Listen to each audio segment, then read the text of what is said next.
Hello, everybody. Welcome in. It is Thursday night. It is another episode of the DisFluencers podcast here on Brandy and Dave. And guess what? It's a doozy. It will be fun.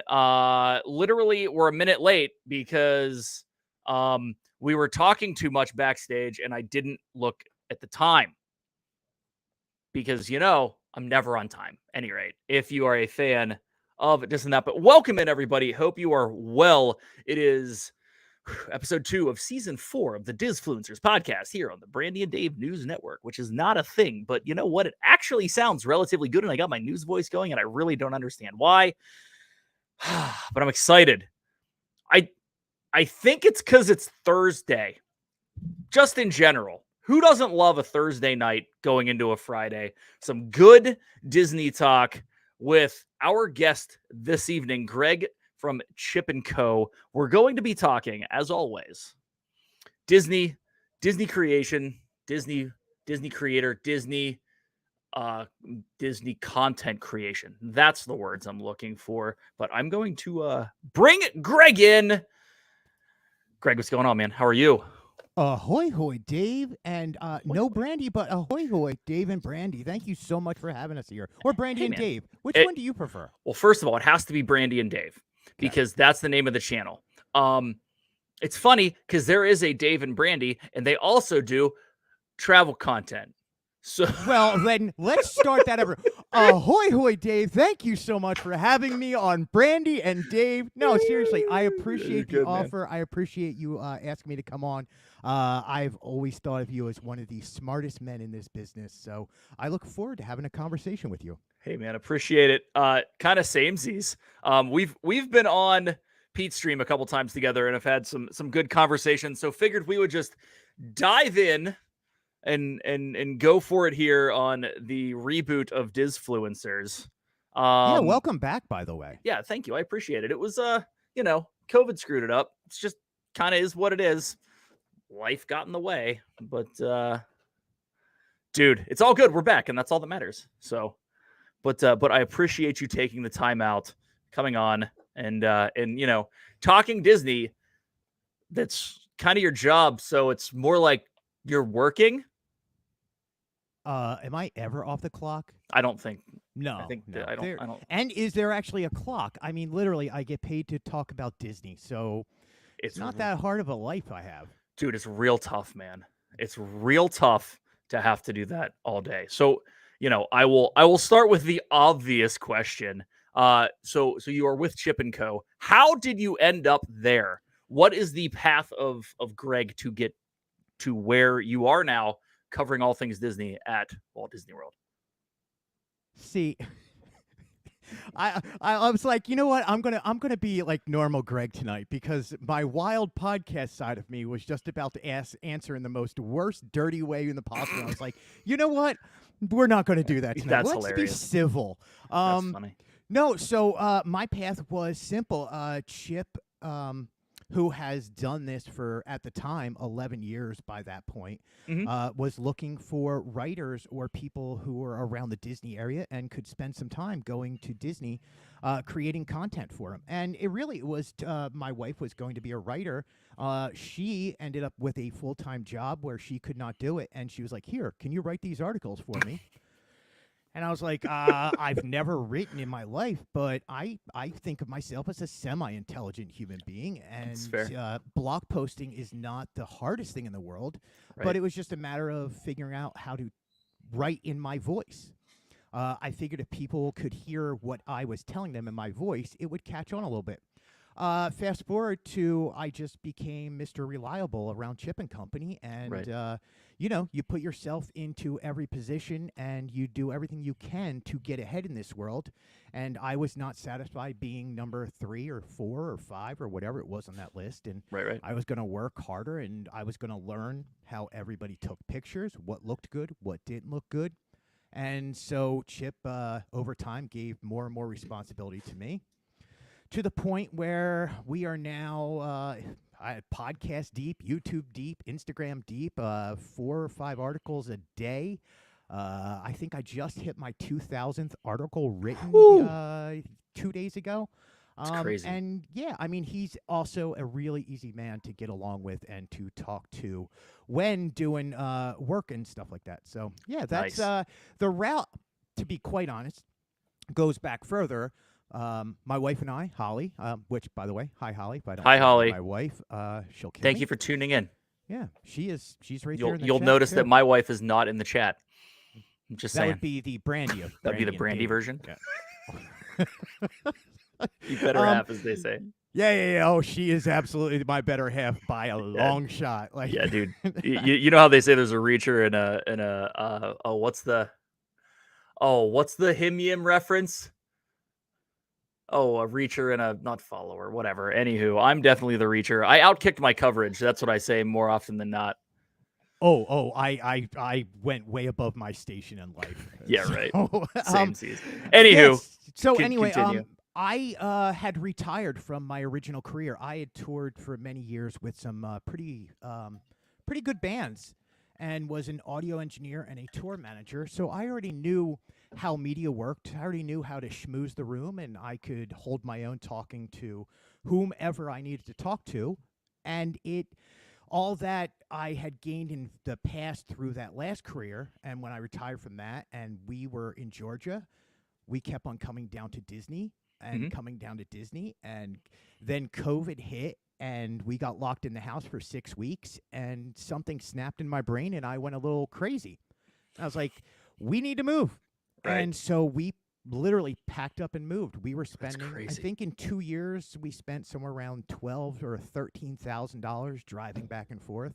Oh, right. I was like, that's a down payment. Yeah, I mean, it's a down payment. It's a year's rent at the time. Yeah, of course. And yeah, we got into Florida, and then COVID started. Everything started opening up again, and that's when we got in with Chip. And through that, now working with Chip, like I said, I've been there for a few years, and I do a bunch of articles. I'm one of the only people in the Florida area who's actually in the parks doing the pictures and stuff like that. I mean, he's some amazing writers that come from across the states. One is in Alaska, one's in California.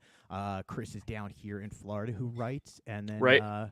Yeah, so I do most of the park stuff and media events now because I can't not be like number one guy. You know what I mean? Right. It's just a drive we have. Right. So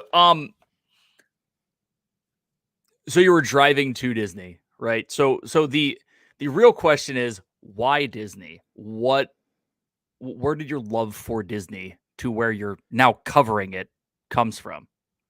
So I'm gonna go back to your show last week with Morgan Stark. Is it Stark? It's Stark. Morgan correct? Stark. Yes. She did such a fabulous thing, and we were talking beforehand about her podcast and how I'm advertising for her now. I haven't even That's met fantastic. her, and I'm right? advertising for her. But go back last week and watch the Brandy and Dave show with Morgan.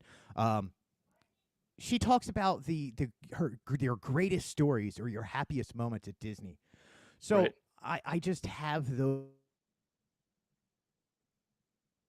I got here one time as a child.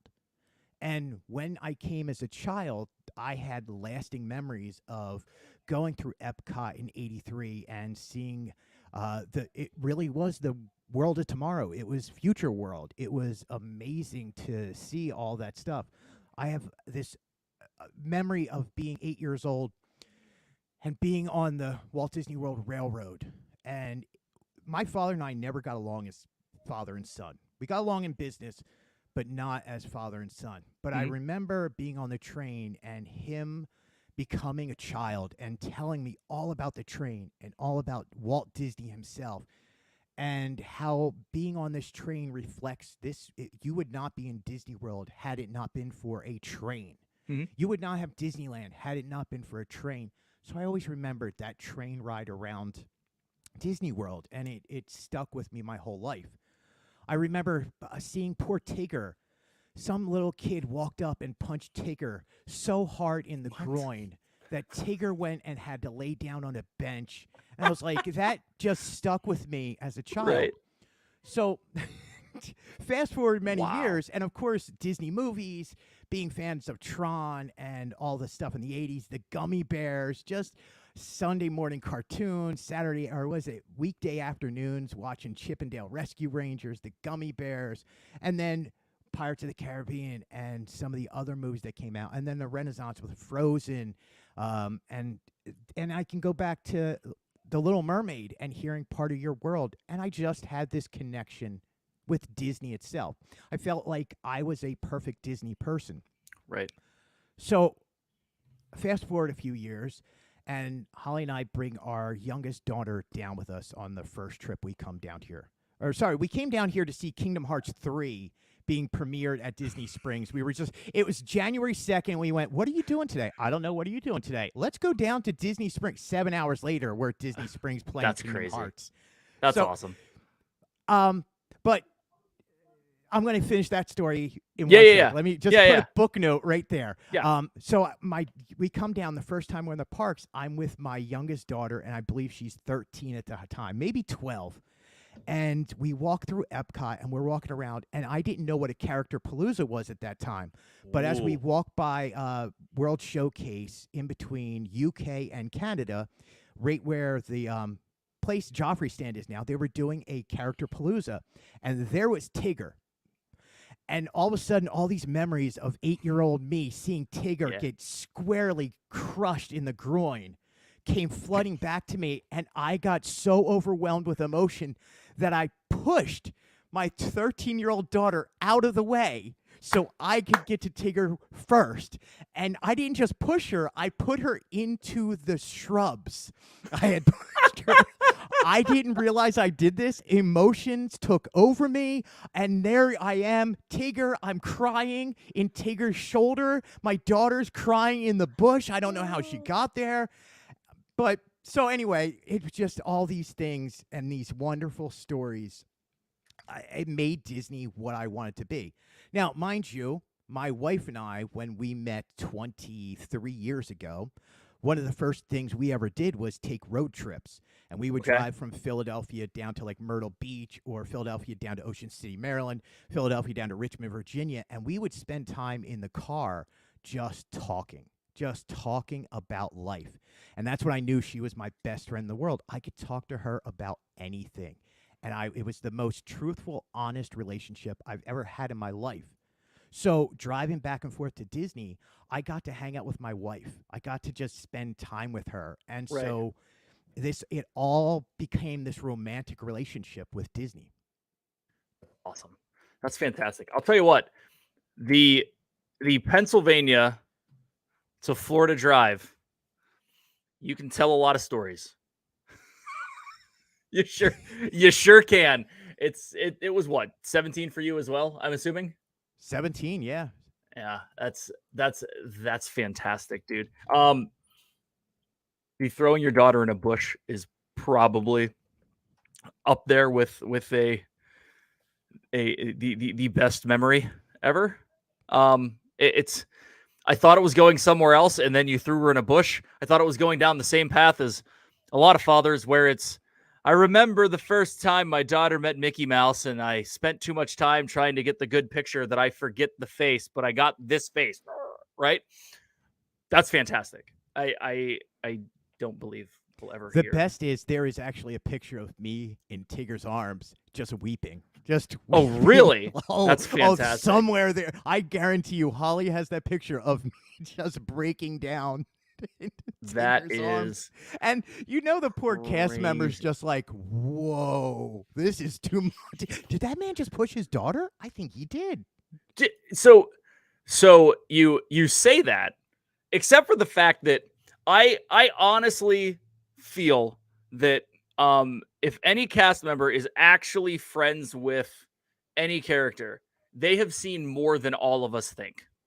You probably have more insight than I do on that, but it's just how I feel. Oh, yeah, and both positive and negative. 100%. I mean, let's get it real. Like, there is I'm sure they've seen some of the most amazing, wonderful kids, and that joy when that daughter turns around and they're Cinderella watching fireworks with you.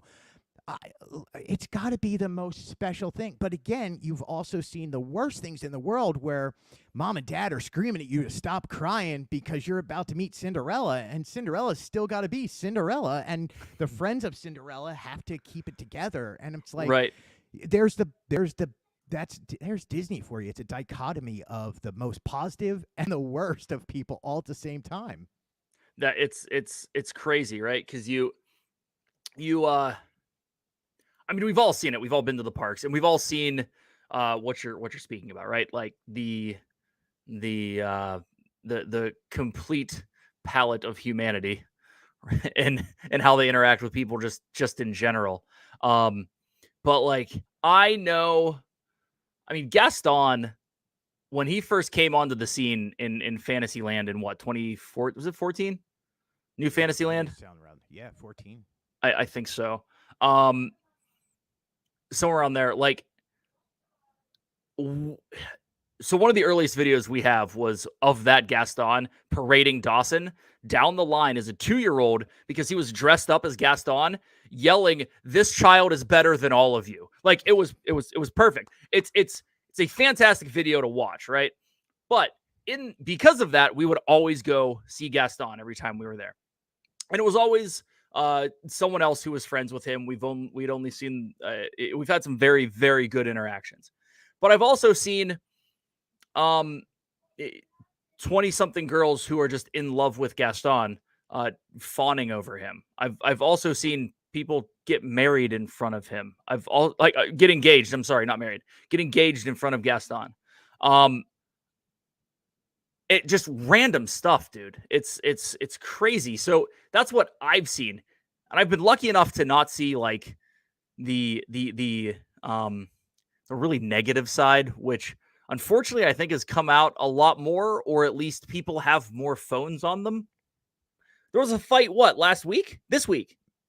There's probably one going on right now. Wait, what time is it? 8:48. There'll be one going on in 22 minutes. Right. I mean, as soon as the fireworks are over, there's going to be, and is it, and is it because more people have phones and are calling it out, or is it everybody? And I don't mean to say everybody, but is it everybody out for themselves anymore? And it's a me first type of attitude you have down here, where a lot of people have spent their hard-earned money and they want to get the most enjoyment out of it. So please don't mess with my family. My family has to come first, and it rubs the other family wrong, and these things happen. I don't know what the answer is on that, but it's definitely more visual now than it ever has been. Yeah, well, Kenneth said in the chat, entitled. I mean, that's part of it. I think it's a lot of things. There's, I mean, we can get into the way society has it's gotten to a point where if you're not with me, you're against me. We can't have any sort of real dialogue. There's no gray. And, I work in an industry where we live in the gray, and that's what my boss always tells me, because as much as there's always an answer, the answer is not always yes or no, right? If ever it is yes or no. Look, you want that milk? Yes. Okay, that's simple. But Right. Talking about when it comes to almost anything else, there is a whole lot more gray in this world than there is hard black, hard white. 100%. And unfortunately, I think it's not this me first attitude. It's not a millennials thing. It's not a boomer thing. Not at all. It's not a generational thing. It's a societal thing we have right now. But I don't think that that's going to stick around forever. I think if you really look at people in general are good. People in general want to be happy and want to be loved by everybody. Yeah. So I don't think you're going to get this. It just happens to be, we happen to be going through this grossness of selfishness. But then again, we grew up in the 80s. And what was that? The Me First generation? Oh, like yeah. that was Well, that like was everything that's in the Gen X, 80s right? was about me. Yeah, yeah. And I'm Gen X, by the way, but I fell on the Pearl Jam side of Gen X and not the Madonna side of Gen X. You don't know how to use words. Hell now, skip a hell now.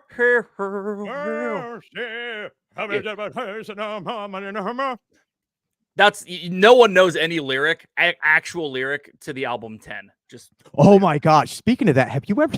I'm going to throw this back. I'm telling you, this podcast could go straight music after our conversation. Have you seen the one where it's like somebody does the misheard lyrics on YouTube? It was like 10, 15 years ago.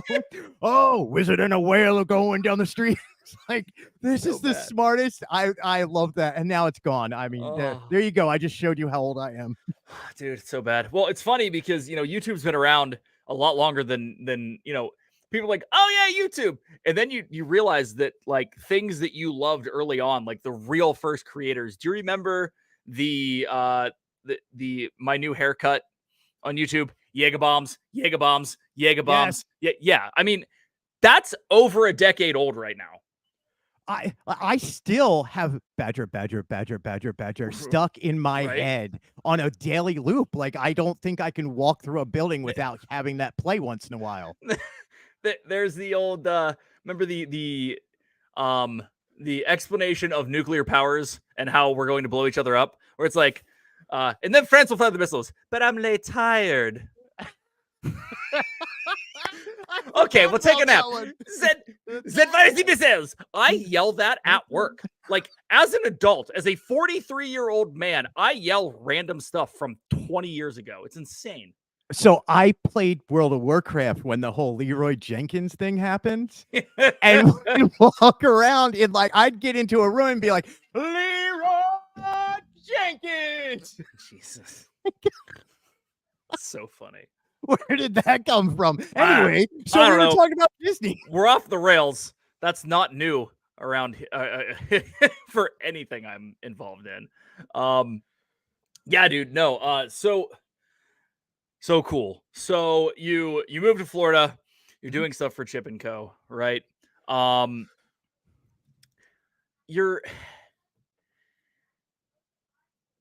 how you got into news.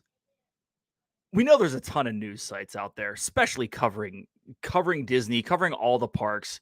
I know Chip and Co. has been around for a long time. I remember following on Facebook when I used to actually go on Facebook, which was before there were 2 digits in 2000, right? Like it was like 2009. Like I think that was the last time I was on Facebook for more than a day at a time. Wow. So he's been around for a hot minute, right?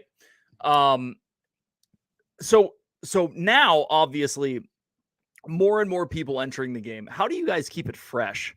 What do you try to focus on to differentiate? So that's a loaded question you just asked there, Dave. How do you keep it fresh anyway? Like, so there's what I'm always striving for. What's next? I ask myself that daily. What's next? What's the next thing that's going to break out? What is it that I can do that's going to separate myself, what I'm doing, from what the crowd is doing? And it's not easy in any way, shape, or form. What we found, what Chip found, and what his best advice to me was many years ago was do it in your voice. Mm-hmm. Don't bury everything. So we don't put, and I'm not saying how other people do is wrong, but our biggest feedback is they love how an article reads. They love that it is in our voice, but it's information, what we're talking about, a lead out, get out of the article. It's not, here's 20 things. Let's figure out, oh, we're going to write about Mickey Mouse. Oh, hey, but in the meantime, let's talk about Mickey and Minnie's Runaway Railway, which really led into opening in Disneyland, which really led into, remember when Mickey Mouse was Steamboat Willie? Yeah. Hey, Steamboat Willie's about to lose. And so you're down into 7, 8, 9 paragraphs before you get that one line of what the article really is about. Yeah, it's the propensity for a lot of bloggers to follow what recipe bloggers did, which was, here's a recipe to make London broil, but we're going to give you the history of London Broil, the history of London, the history of London Bridge, the history of meat. And now you've scrolled down so far before you've even seen what the recipe looks like. And as someone who likes to cook, it infuriates me when I find a place that's like this.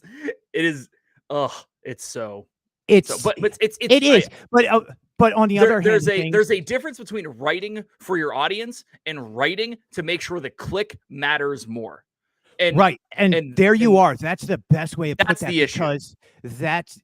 But how else are we to get paid so I can see why people do that. And if they build an audience, I understand they built that audience up. I don't like it.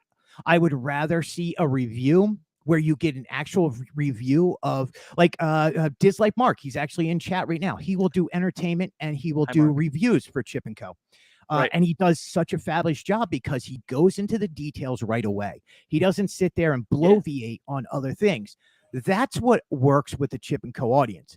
But at the same time, why do you have a headline that may be a little clickbaity or it's trying to get, you have to, that's how we make money. And we're not going to sit there and beg for subscriptions. We're not going to ask for you to send in money. We're not going to ask, you're getting all this information. But if you scroll through that article and see a few ads, that's how we get paid. So yes, we do need to see that.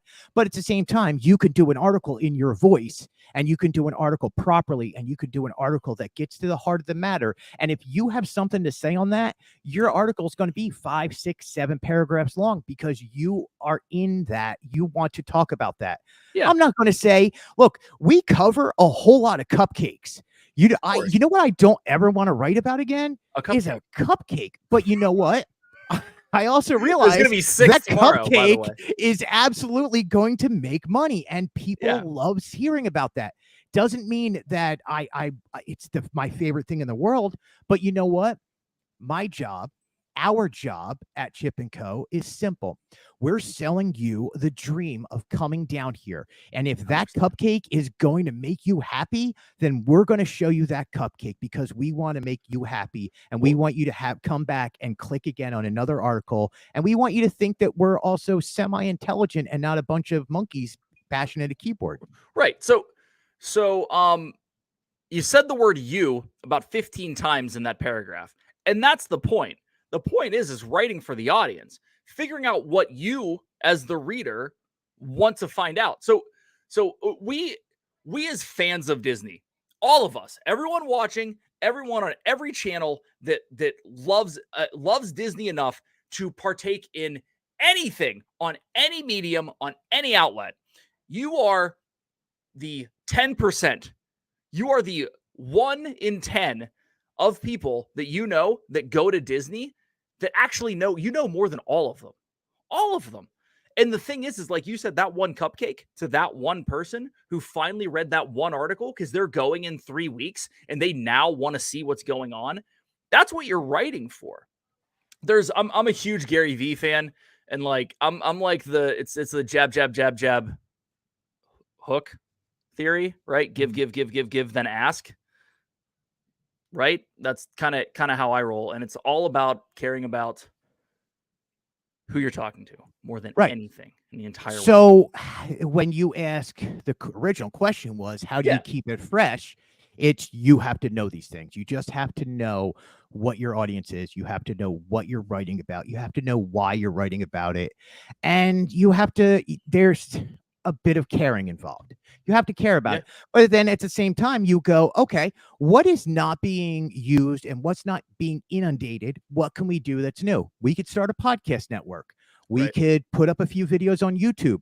Look, there's a reason why you don't see us live on YouTube. We are not good live streamers. I could think go you're doing out fine there, now, but continue. I could hold up the camera. I could do an amazing job. I can show you the fireworks. But I'm not sitting there. I haven't invested money in it. I haven't invested time in it. I'm taking away what these other live streamers are already doing. I don't want to sit there and take everything from everybody because that's not fair. There is enough things and enough space for everybody to do this and to make money and have a good time doing it. there's an overarching thought, and unfortunately, it's in every niche. During COVID, I decided that Disney, being down and whatever. So thanks to my friend Shep, we we started streaming Call of Duty on Twitch. Completely different audience, right? So, but you get into that kind of niche as well, and whatever. And there's two schools of thought. There's what you just said, where there's something for everyone, and unfortunately, that's the minority.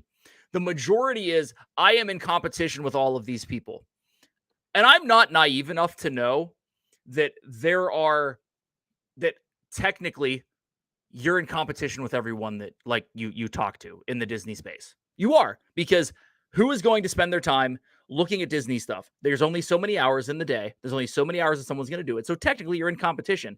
But like you said, if you can figure out how to carve out your little neck of this woods, you can be fantastically successful.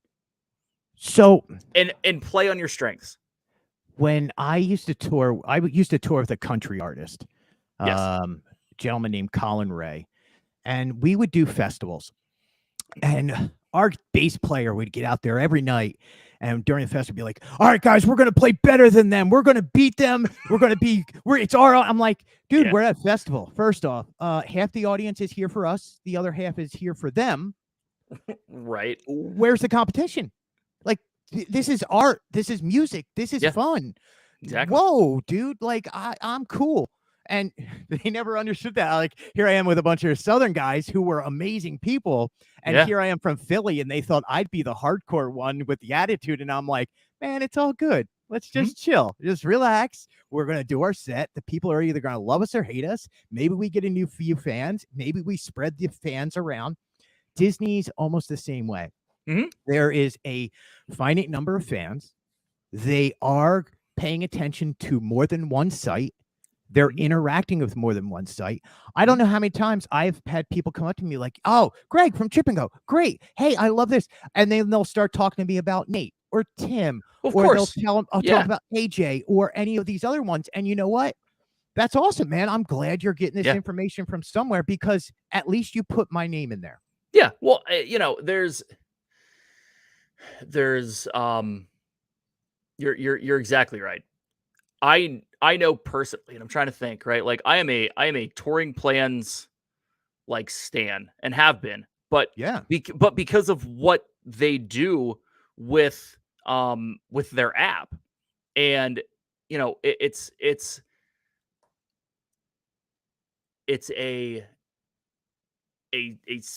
a very small, and I'm getting really specific here, but with what they do with that app, it's a very specific niche in this market, and that's what they've done to find that out. Now, granted, they have the blog and they have whatever, but the thing is that I don't necessarily go there for all of that information.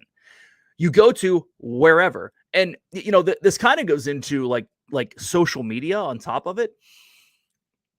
With more people actually attempting to find their news on social media, how are you guys working towards directing them to the actual website?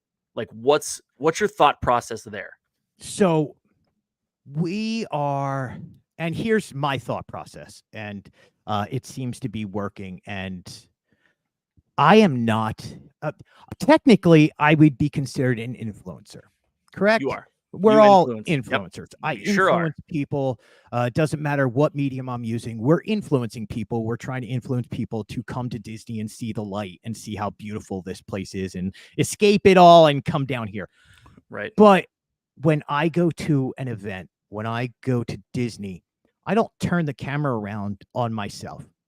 What I'm showing you is what is there. That's what my job is to show you the information that is there. So as a media source, that's what we're bringing you. We're not bringing you what other people will do, and they do a really good job. Look, LBV, Dapper Danielle, people like that can turn the camera on themselves, and the product will be there, but they're building up a community of themselves. Yeah. They're the brand. selling. Yeah, And don't get me wrong, Chip and Co. is the Piano brand as Rob. well. Piano Rob sells himself because he's an amazing piano player. Rob's This fantastic. is how he's got to make money. This is his job. Kyle, friends of the podcast. Right. You know, like all of them good at what they do. Hmm? Our job, though, is to report the news. Here's what's coming out. Here's what Bob Iger said. Here's what new movies are coming out. Here's some look behind some of what's going on. Here's the new cupcake. I'm going to use that example again. Right. This is the news. This is what's coming out. So we just have to keep doing it that way. Right. And people realize that and they go, oh, when I need news, I can go to chipandcompany.com and get the news. So when we go on to Instagram, when we do any other media, it's, hey, here's an article that we just did. Here's some pictures of it. If you'd like to know more about it, please go click on the article. Right. Some stuff is given away for free. And that's fine. If you want to do this and give all that information away for free, that's your gig, man. That's what you want to do. You're showing yourself, giving the information away for free. Our job is to come to the website where you're going to be able to get involved and read the article, find out more in depth on it, and do it that way. And there's a place for all of that out there. And what we've learned is, look, one thing we know very well of is what our demographics are, who we're talking to. I am a middle-aged man all of a sudden. Like, I don't know when that happened, but apparently somewhere in life, I became one of those. It's absolute BS, by the way. Yeah. Just called me an aged man. Like, man, what's middle-aged man? Like, is it how long do you know I'm going to live? I could be That's fair. Senior by now. Right. But what I'm saying is, I know who we're talking to. Right. That's one of the big things about Chip and Co. We know who we're talking to. It's 83% female between the ages of 25 and 55, and they have residual income that they can do. And they're the ones who are going to plan the Disney vacation. They're the ones who are going to tell their husbands what to do. And meanwhile, the husbands are just like, I'm cool, man. I'm just going to make her happy. I am 100% the minority in that because I'm the one who plans on this end. 100% when it comes to Disney. I turned my wife into a Disney fan. But yeah, I mean that is the majority of the demographic, right? It's moms who want to go to Disney. 100%. Right. I mean, I'm basically a mom that wants to go to Disney. And so. I literally am a mom who lives by Disney. Like, let's not get kid anybody, man. Twisted, right? I know I'm not throwing, like, nobody's being thrown under the bus unless it's me. I'll throw myself under first. Oh yeah, thank you very much. Like, I'm a Disney stan. Like, there's a reason. Again, we talked at the beginning. Why live down here? Because it's Disney. Simple as that. Rachel 50 says, "Oh man, I'm a statistic." Hey, if I have to be middle-aged, you can be a statistic. Oh, that's funny. Oh, that's great. Yeah, Kenneth says that he's not. He doesn't meet the target demographic. So yeah. Kenneth, you'll find some stuff over there. You're good. You'll find something somewhere along the lines, because if you're not seeing your target demographic on one thing at Chip and Co., go to the podcast and you will find a whole different demographic over there. So yeah, I mean, that's kind of like, hey, go watch this and that. We are definitely not playing into that demographic. Well, kind of we are. I mean, it's a thing. It's funny because we're talking in like big words, old school media like thought process, but it's the exact same damn thing as saying know your audience. Know who you're talking to. Know who you're producing the content that you're producing for. And it cracks me up when, and I've fallen into this. I mean, I am 100% kind of snarky, and you will find about once every 5 shorts that I make, it's that snark that comes out. And that is not what a lot of people in the Disney community would like to see. Just saying. I have gotten more comments about Let It Go in regards to the Great Movie Ride, and I will never let it go. Ever. That's one thing that we need to change in this society. You should be able to have an opinion, Oh yeah. say what your opinion is, and not be judged completely by it. It's like, look, I think this way, but I'm not trying to bomb children. I'm trying to say I don't like Bob Iger. That's all. Yeah. Well, it's That is it's the worst interesting. analogy ever, by the way. Bombing children and Bob Iger. I should not put them in the same You sentence. could have said so sorry. You could have said paycheck, and everyone would have been like, he probably bombs children on Tuesdays. Yeah. With that Disney money. Exactly. Whoa, his golden parachute. Snarky Dave with his spectacular rants. Yeah, Dave rants are a thing. No, we kind of said it. We kind of live in the grays, right? Like the fact that and I think in my heart of hearts it's coming back around.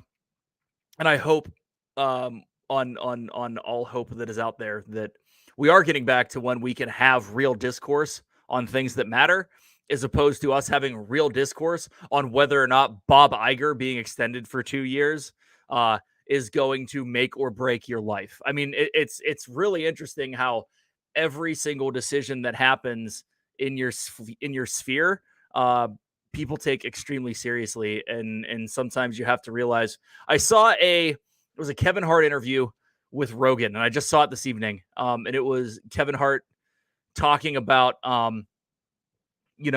what happens on a bad day, and he's like, well, I just realized that the sun's going to come up tomorrow morning, and then the moon's going to come up that night, and it's another day, and whatever happened today is kind of a thing.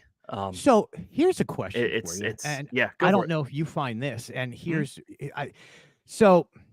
with Chip and Co. Yeah, you're good. There's a certain line that we don't cross. We don't get into politics. We don't get into anything, but we do have opinions on certain things. But there's a point where you, as a creator, have to be yourself. You just have to be yourself, right? And you're either going to get an audience because they agree with you and are in the same camp with you, or you're going to get an audience because they want to tell you how wrong you are. So either way, if you are being yourself, you're going to get a following. And if you're really true to what you're saying and you believe in it, you're going to get people from both sides. You hope the majority is going to be in your camp and love what you do. But then it comes down to is how true can you be? Because then you have to turn off your comments. You have to not follow what anybody else is talking about. And never turn off your comments. Right. But then at that point, how true to yourself are you being doing this? So I think that the real hope is that people find you because they love you or they hate you. If you're going down that road where you're having hard opinions, right? With whatever, right? People find you at that point because they love you and they hate you, and you hope that the conversation that you can have on whatever platform you're on can live in the minutia, right? That you have the ability to stick to your beliefs, but have a conversation. Just because you think one way and I think another way, doesn't mean that we can't be friends. Doesn't mean that we can't come to an agreement. And my overarching opinion on what is going on in this country is that the 2% on the left and the 2% on the right are making the 96% in the middle hate each other. And that's absolute BS, because the 96% in the middle all want the same thing. They want to live. They just want to live and let live. Like, that's it. It's really really interesting dynamic. Amazing that you say that. So we were having a discussion in one of our chats earlier about the writer strike in the SAG and the actors joining them today. Yes. And the only thing I could come up with, because I just didn't care, I was like, you do realize the majority of Americans, average Joe out there, has no clue this is going on, nor do they care. Exactly. Because you're talking about money, that people aren't there. They want to be entertained by you. They don't care about striking. They don't care about Disney making billions. They don't care about any of that stuff. They just want entertainment. We just want to be pulled out of our reality for 2 hours at a time or 30 minutes at a time. And who cares who's behind the screen? Like, so, yeah, I mean, I think it's along the same lines. Like that gray area right in the middle. 96% of people just aren't going to care about all this. Yeah, I And mean, so, I, yeah. I, I don't mean to cut you off, but like, No, you're good. like we were having a conversation on someone's live stream. I popped on. I don't know what we were talking about, but I'm like, why isn't something coming out sooner? And they're like, that's not going to happen because of the writer's strike. And I knew about it, but I didn't even put two and two together that you can't finish rewrites without a writer. And I'm in this. This is what I do, right? Like this is my hobby. And I should know this. I should, but like, I don't know. I'm with you on that. Like, it's right. So do Mark and I, when we write our podcast, are we not supposed to write our podcast? I don't know, now? man. Are you? We're not. Scabs? We're not. No. Are we scabs? Like, we're not part of the union. Am I scabbing over by writing a podcast about Disney? Absolutely I don't know what to do, man. It's a lot of gray area here. It's crazy. So, so you mentioned Bob Iger, and we were about to talk about this and I want to get into your Iger theory, as to, you said to me, Iger has re-signed for 2 more years, and it blew my theory away. So what? It's nuanced. Let's rock and roll. So here we go. All right. I'm so here for sometimes it, I can get a little negative on things. That's fine. And it's not a negative thing, but so okay, this is going to be, it's convoluted. So just follow me for a second, and I'm gonna throw my podcast partner DisLife Mark with me, because he brought up okay. So Disney adults, the majority of us who cover Disney in a general daily basis, right? And a lot of people who move down here to get into Disney, the majority of people are escaping reality. You use Disney, and I'm not doing this to say this negatively, but because I do it myself. Whenever you have a mental issue or you're having problems and you live down here, you go to the park to escape reality. You go to the park to escape these things. I'm not laughing because this is really interesting, because I've been thinking through some stuff recently, but continue. Go ahead. You go to the park to escape. Every time I come down, I want to go in the bubble. There's a reason I hate staying off property. It's because I want to be in the bubble and forget about work and life and all that. Right. As a Disney adult who lives down here and does media and is in the parks 5 days a week taking pictures, I can tell you that's true. Absolutely true. And I can tell you the majority of influencers, the majority of all the people on YouTube doing this from the parks, we all have something there. And I'm not a psychiatrist to say what it is, but there's something deep set that's behind it that makes you want to do this. And that's fine. So, which brings me around to Disney right now has nothing in the pipeline. Okay. We're in a very strange point, especially when you're in the media things, right? We have Communicore Hall. We have Moana Journey of Water. And then we have a hotel, 2 hotels, maybe. That's it. Okay. That's going to be done by 2023. The hotel 2024, Tiana's, which is just a retheme. That's not anything new. 2024. What's after that? There's nothing. I mean, and we haven't heard like little buzzes behind scenes. We haven't heard anything coming through the pipeline. Yeah. And for months now, I've been like, well, yeah, it's because Bob Iger is looking for his replacement. He doesn't want to be that man who comes out and goes, we're doing this, and then a new CEO comes in and changes it all, and now you have everybody going nuts. So with Bob Iger being re-signed, it's like, okay, but we still don't have anything in the pipeline. We still don't have any announcements about anything.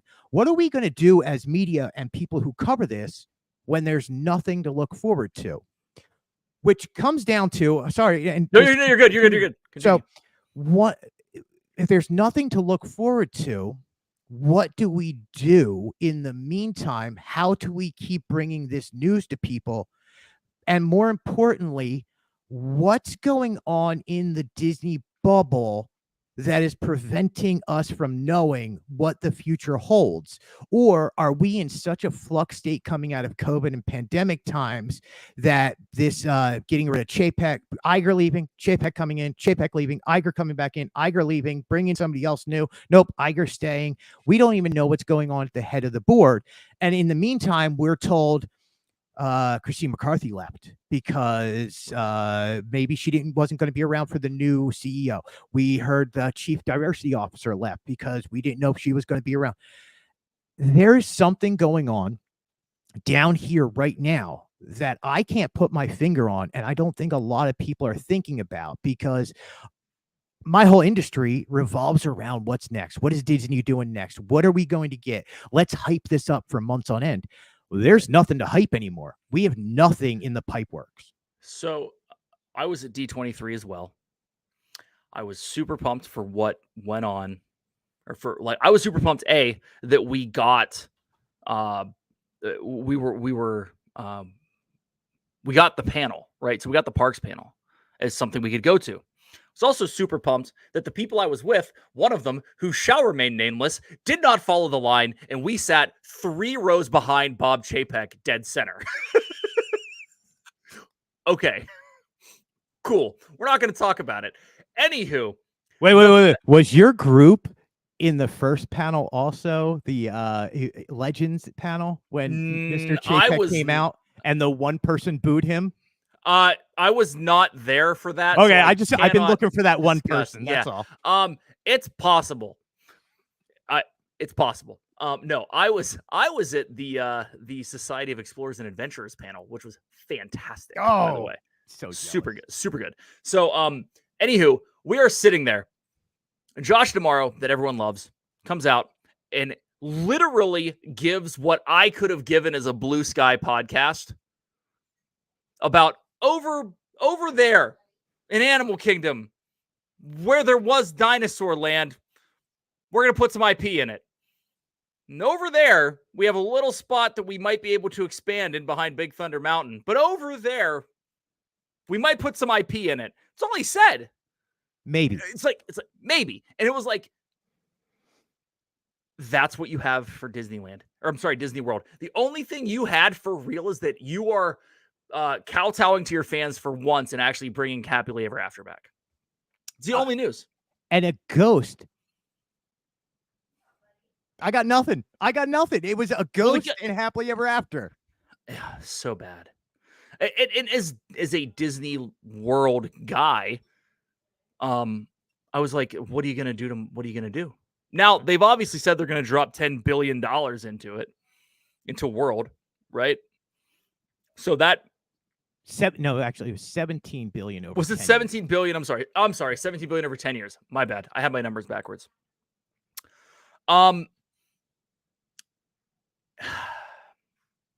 What does that mean? Does it mean that you are going to you're getting done with your second park in the last 6 years that you have completely revamped? So Epcot's almost done. You did Magic Kingdom right before that. So literally the next thing on the plate would be Animal Kingdom, which means the Dino Land is finally gone. What are you going to put in? My guess is it's going to be the split between Moana and Zootopia, which frankly, in my opinion, is dumb. Do Zootopia. Call it a day, because that fits. I don't think Moana fits. I think I really don't. It's not no, stop it. Just stop it. No. It's dumb. And I get that you want Encanto in the parks, and it makes sense that you would do that. But like, it was Encanto / Villains Land. Like, those are the two choices. The world, everyone who is here for it is going to want Villains Land because they've wanted it forever. They've wanted a Villains Park forever. $17 billion on 2 spots. Absolutely over budget. That's worse than the government putting in a toilet seat for $5,000. Is it fifth gate time? What do you know? Have you heard? Yeah. So the answer is no. Like, I can just hardcore. Right. You'll never see that. You will not see that. 50, 100 years. You really don't think we're ever going to see a fifth gate in years? Really? Yeah. And I think by even 50 years from now, I think it's going to be so expensive that they're like, nah, no, they can Right. expand all they want outside of their gates. They can knock down a highway and put in That's fair. more land. Like, no, look at, yeah. So again, when you go to the Reedy Creek board stuff and you hear how they really have things worked out contract wise and how the development of the land is supposed to happen. Yes, there is one more park that is allowed to be built. One major the park that's allowed to be built. There's two water parks or side parks that are still allowed to be built on the land in the next 30 years, whatever. Will you ever see another? No, I mean, who's going to look at how much money it costs right now to build? I think, what is it, Tokyo Disney or wherever that Frozen Land is going in? It's Well, like what's Epic's budget right now? You know what? I don't know what their budget is. I just wondered. We're good. Continue. But let's go to Epic, right? Yeah. Epic is just a theme park. Like, no matter how much they put in everything, and I'm not pooping on Universal. Yeah, Universal. Yeah, I'm with you. But they're not Disney. Okay, they're fair. Still an afterthought. They're still, I'm going to go to Disney and Universal. I'm going to go spend 5 days at Disney and then 2 days at Universal. I actually had a very good family friend only go to Universal this year. For the first time I've ever heard of ever. Continue because it's fun. Yeah, agreed. But it's a step above. It's not Six Flags. It's not SeaWorld. It's above that. But it's not what Disney does. Disney has long-standing magic and nostalgia built behind it, and it's a whole lot more than just going on Rip Ride Rocket or whatever. Yeah, I agree. Epic is, you're going to ride Rip Ride Rocket. Like, really, do we need another Fast and the Furious roller coaster? No. Okay.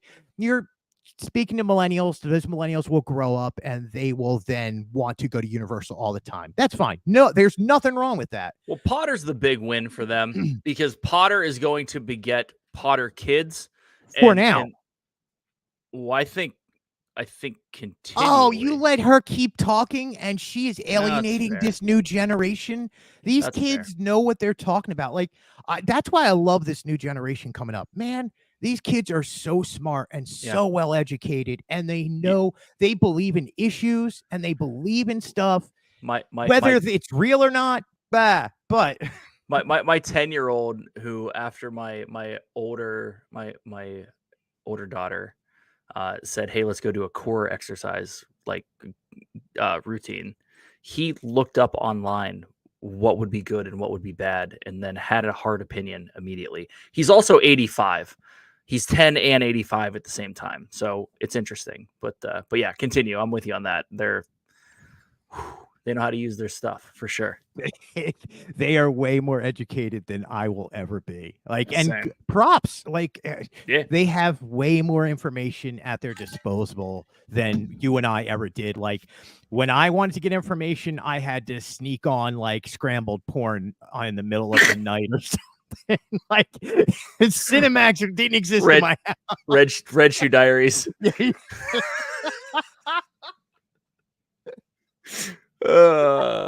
stuff you say live.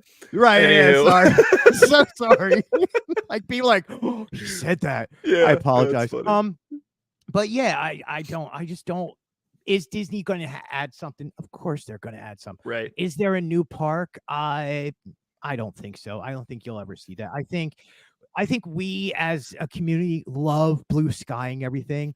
I think it's us into a conversation. I think you can have these daydreams and have amazing, like, that's Disney. You can have these conversations, but the reality of things is completely different than anything else. And if you really want to know the reality of it, you would pull out these Reedy Creek improvement or whatever the new district, Central Florida tourism, blah, blah, blah, and see what the real reports state and what their real numbers are, and see where Disney is doing positive and where they're doing negative. And I don't think they have the resources or the numbers to pull in, especially in this economy, a fifth park. And I don't think they will for a while. Right. No, it's I mean, that's kind of the whole point is blue skying whatever, but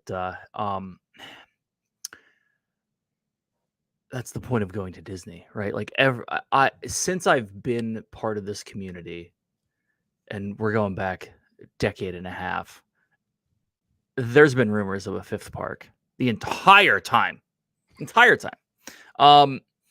But they do need to provide more for the people that are going to the parks because, you go to the parks all the time. They were crowded, significantly crowded. Allegedly, they're not anymore. Saw that again. Yeah, not crowded. Not crowded. Is it time to worry? No. But is it time to start asking the question, what is going on? Why is it not crowded? You can blame the heat all you want, but how many times have we all been down here in the middle of 100% humidity on a 100-degree day and just been like, yeah, let's go on Splash Mountain again? Well, how many families are like me? I am not going in 2023. I have not been since July of 2022. It has been a year, and I will not be going until May of 2024. Due to finances, 100%. If I win the Powerball on Saturday, 850 million, we're all going. I'm buying. We're house in Golden Oak. Yeah, exactly. It's rock and roll. 2 of them side by side. Yeah, the guest house, the 10-bedroom guest house. But yeah, dude, if I got a house in Golden Oak, they would kick me out of Golden Oak. Either that or everyone else would move out. It'd be I am bringing the property value down by 1 million instantly. That's my goal. Yeah. But it's interesting because this is the time that we would go and it's always crowded. And it's really interesting to see that it's not. But anywho, 2 things that Disney needs to address. One is more stuff to do in the parks that they have. More real things to do that people are going to want to do. I guess 3 things. 2, being able to build them faster than 4 freaking years. That's 2. And 3, I feel for anyone that has ever bought DVC. I really do. For 2 reasons. 1, if you are a DVC member and at 7 months expect to be able to go stay at another resort, good luck. 2, the overt promotion of renting points is probably going to bring an end to renting points. It's unfortunate. It really is. We've taken advantage of it, but we've done it through friends. We've never done it through one of the sites. But the amount of influencer conversations I've seen about all of them, all of the sites, if you want to go stay at a deluxe at a moderate budget, this is how you do it, which I think is taking up more inventory at DVC with non-DVC members. I am not a DVC owner, nor do I play one on TV. Either. Right, same.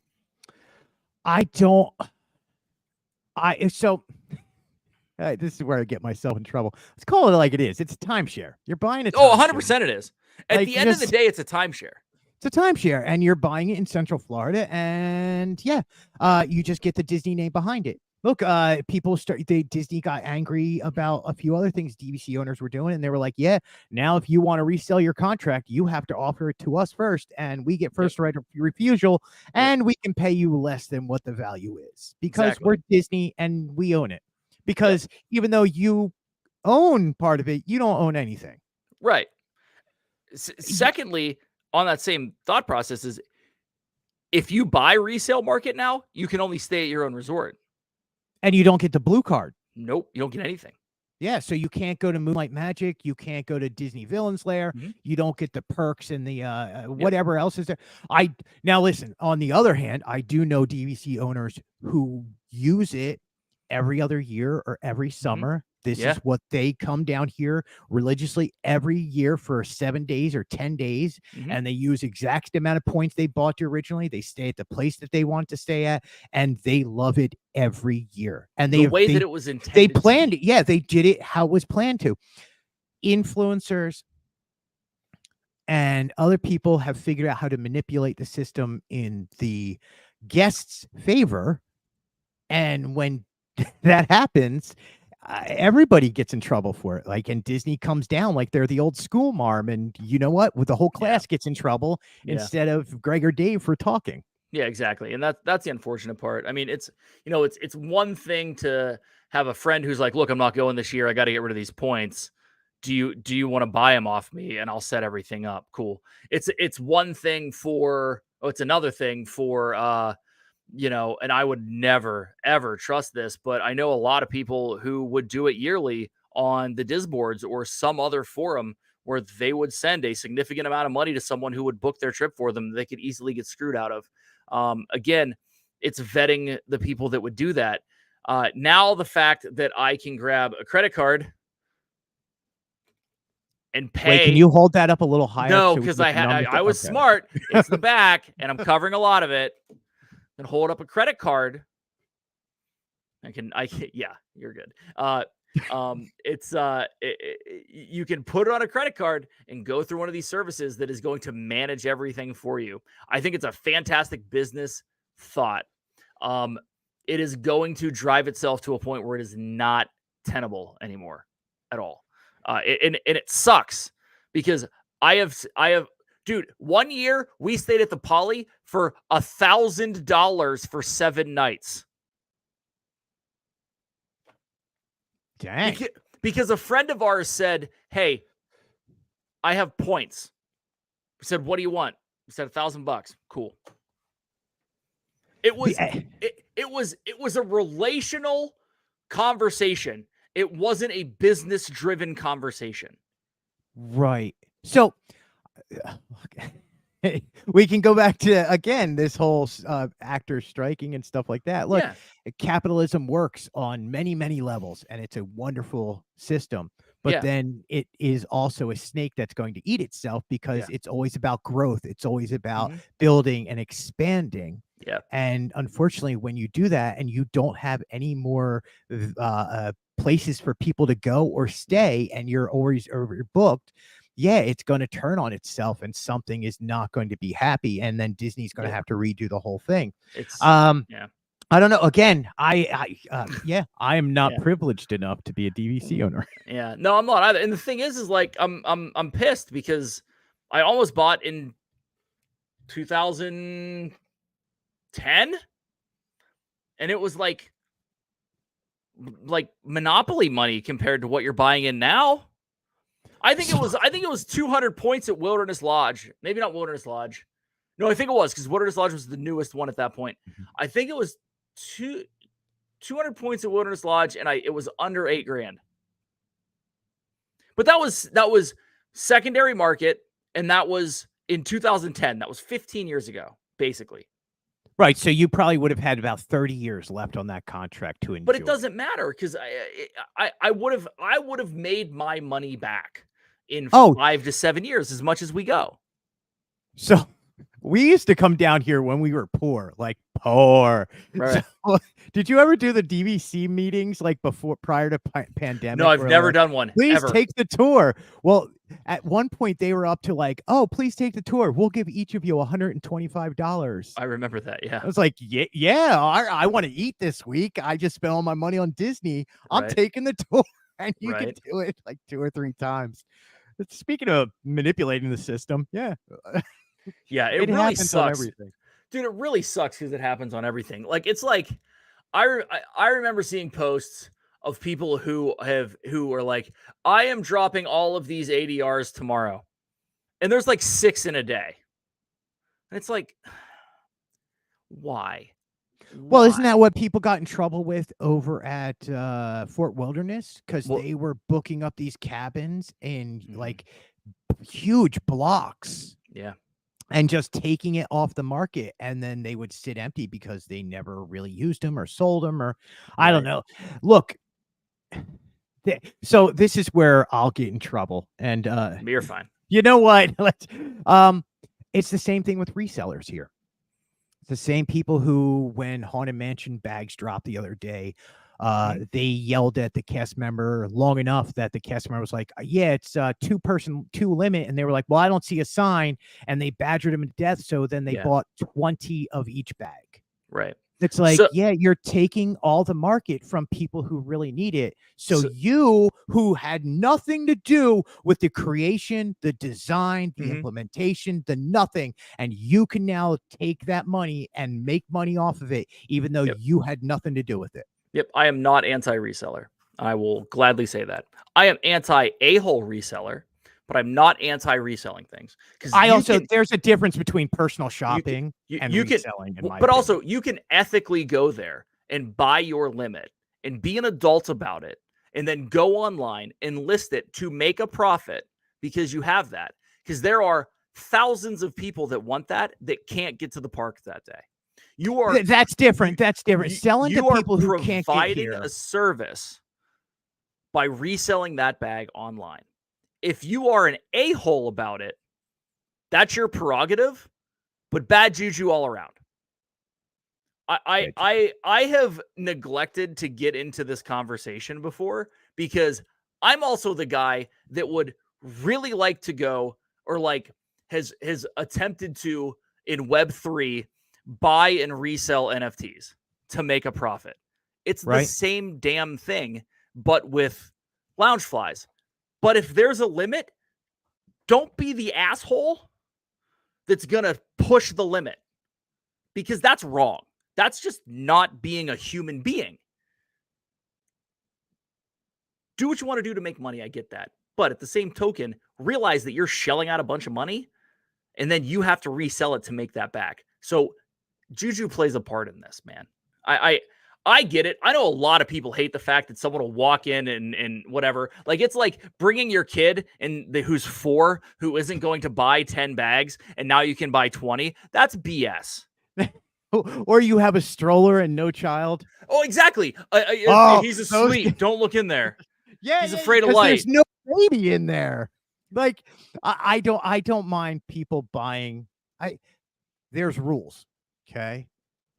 There's both written and unwritten rules. Yeah. I'm not asking you to break the written rules. I can understand going up to the line on the rules of the unwritten rules, but just make it fair for everybody involved, where one person doesn't have the advantage of buying 20 and the next person can only buy 1. Like, there's enough product to Yeah. go around. Yeah, and look, I don't mind people making money, but yeah, I don't know. No, That I get it. riled up on that one. The emotional answer is these guys are screwing everyone out of it. The real answer is yes, they're doing something that they shouldn't be doing, but they're basically eBay sellers and they're trying to get product. That's just what it comes down to. So whether they buy it there or they buy it in 3 months whenever it's all on sale over in Vineland, what's the difference? To them, it's profit because Vineland's cheaper. But like Right. there are some really, really egregious business practices in every business that you'll get into. And there are in this as well. And it's really disgusting. But so when I was touring with I bands, have 4 kids that are standing in line. That's stupid. In 90-degree weather in Florida, you're not a good parent. Right. So I used to not in Florida, not if you were going to resell just to make your kids buy things that they're not going to use ever. That's what I'm talking about. I don't want this taken out of context. Someone's going to clip it and put it on YouTube and be like, right. Nothing like saying the wrong thing at the wrong time. Yeah, no, whatever. So when I was touring with bands, right, I worked for a band that was unsigned, unpublished, was doing everything independently. Right. Okay? We lived off of ticket sales. What I was always bothered with is the scalpers who would buy chunks of tickets, 20, 30 at a time. And then they would go outside and start reselling it to these kids who didn't have much more money than we did. And this is what they've saved up all year to go and do. They should have had the advantage of being able to buy these tickets and going to see this band instead of having to now spend every ounce of money they saved up over a year to just get that ticket, because one guy had the money to begin with and went blank you. I'm going to buy all these up and resell it to you. Yeah. So I think that's where that comes from because I want to make sure that everybody gets, look, scarcity, and Disney is really good about bringing up that FOMO. Disney's amazing at FOMO, aren't they? Pretending about scarcity, because you remember the Figment bucket from last year. That was unscarcity about 4 weeks later after people spent $200 a popcorn bucket. How about the kid who sold the picture of the popcorn bucket? Dude, that's amazing. I love that. This is my favorite story of the year, man. Yeah, it was so good. Was it $700 he got for that? I don't know, but it ended up going to a charity, whatever. It was like one of the most amazing, heartwarming things. And you're just like, yeah, you know what? Yeah, good for him, man. He's good kid. Nah, it was super smart. Here's a drawing of the bucket. I don't have it. It was so good, man. Don't even have a bucket. It was but so good. I've actually given away 3 of those popcorn buckets. Yeah. No, it was crazy. But at any rate, so I mean, the real issue now is that you have people who create bots to go buy everything. Like, look at the Taylor Swift issue. Those tickets, holy hell. I about said Blockbuster. It's not Blockbuster. It's Ticketmaster. My bad. I'm old. Are we renting the tickets and have to bring That's it back what I'm tomorrow? saying. Make sure Be Kind Rewind, right? all T-Swizzle tickets come in a little pouch, or was that the little case that you had to open? Yeah. What are they called? Clamshell cases. Yeah.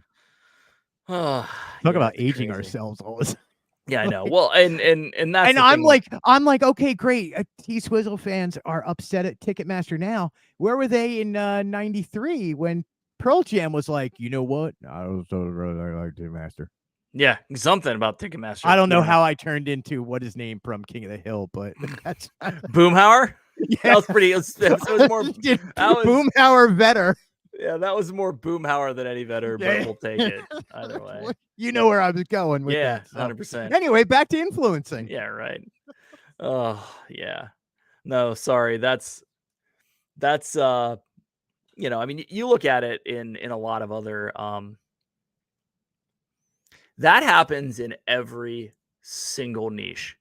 I'm a beer nerd, huge beer nerd. There are people that would have glasses that are, you go to a festival, there's only 200 glasses produced, and then they would sell them on eBay for hundreds of dollars when they bought them for 25.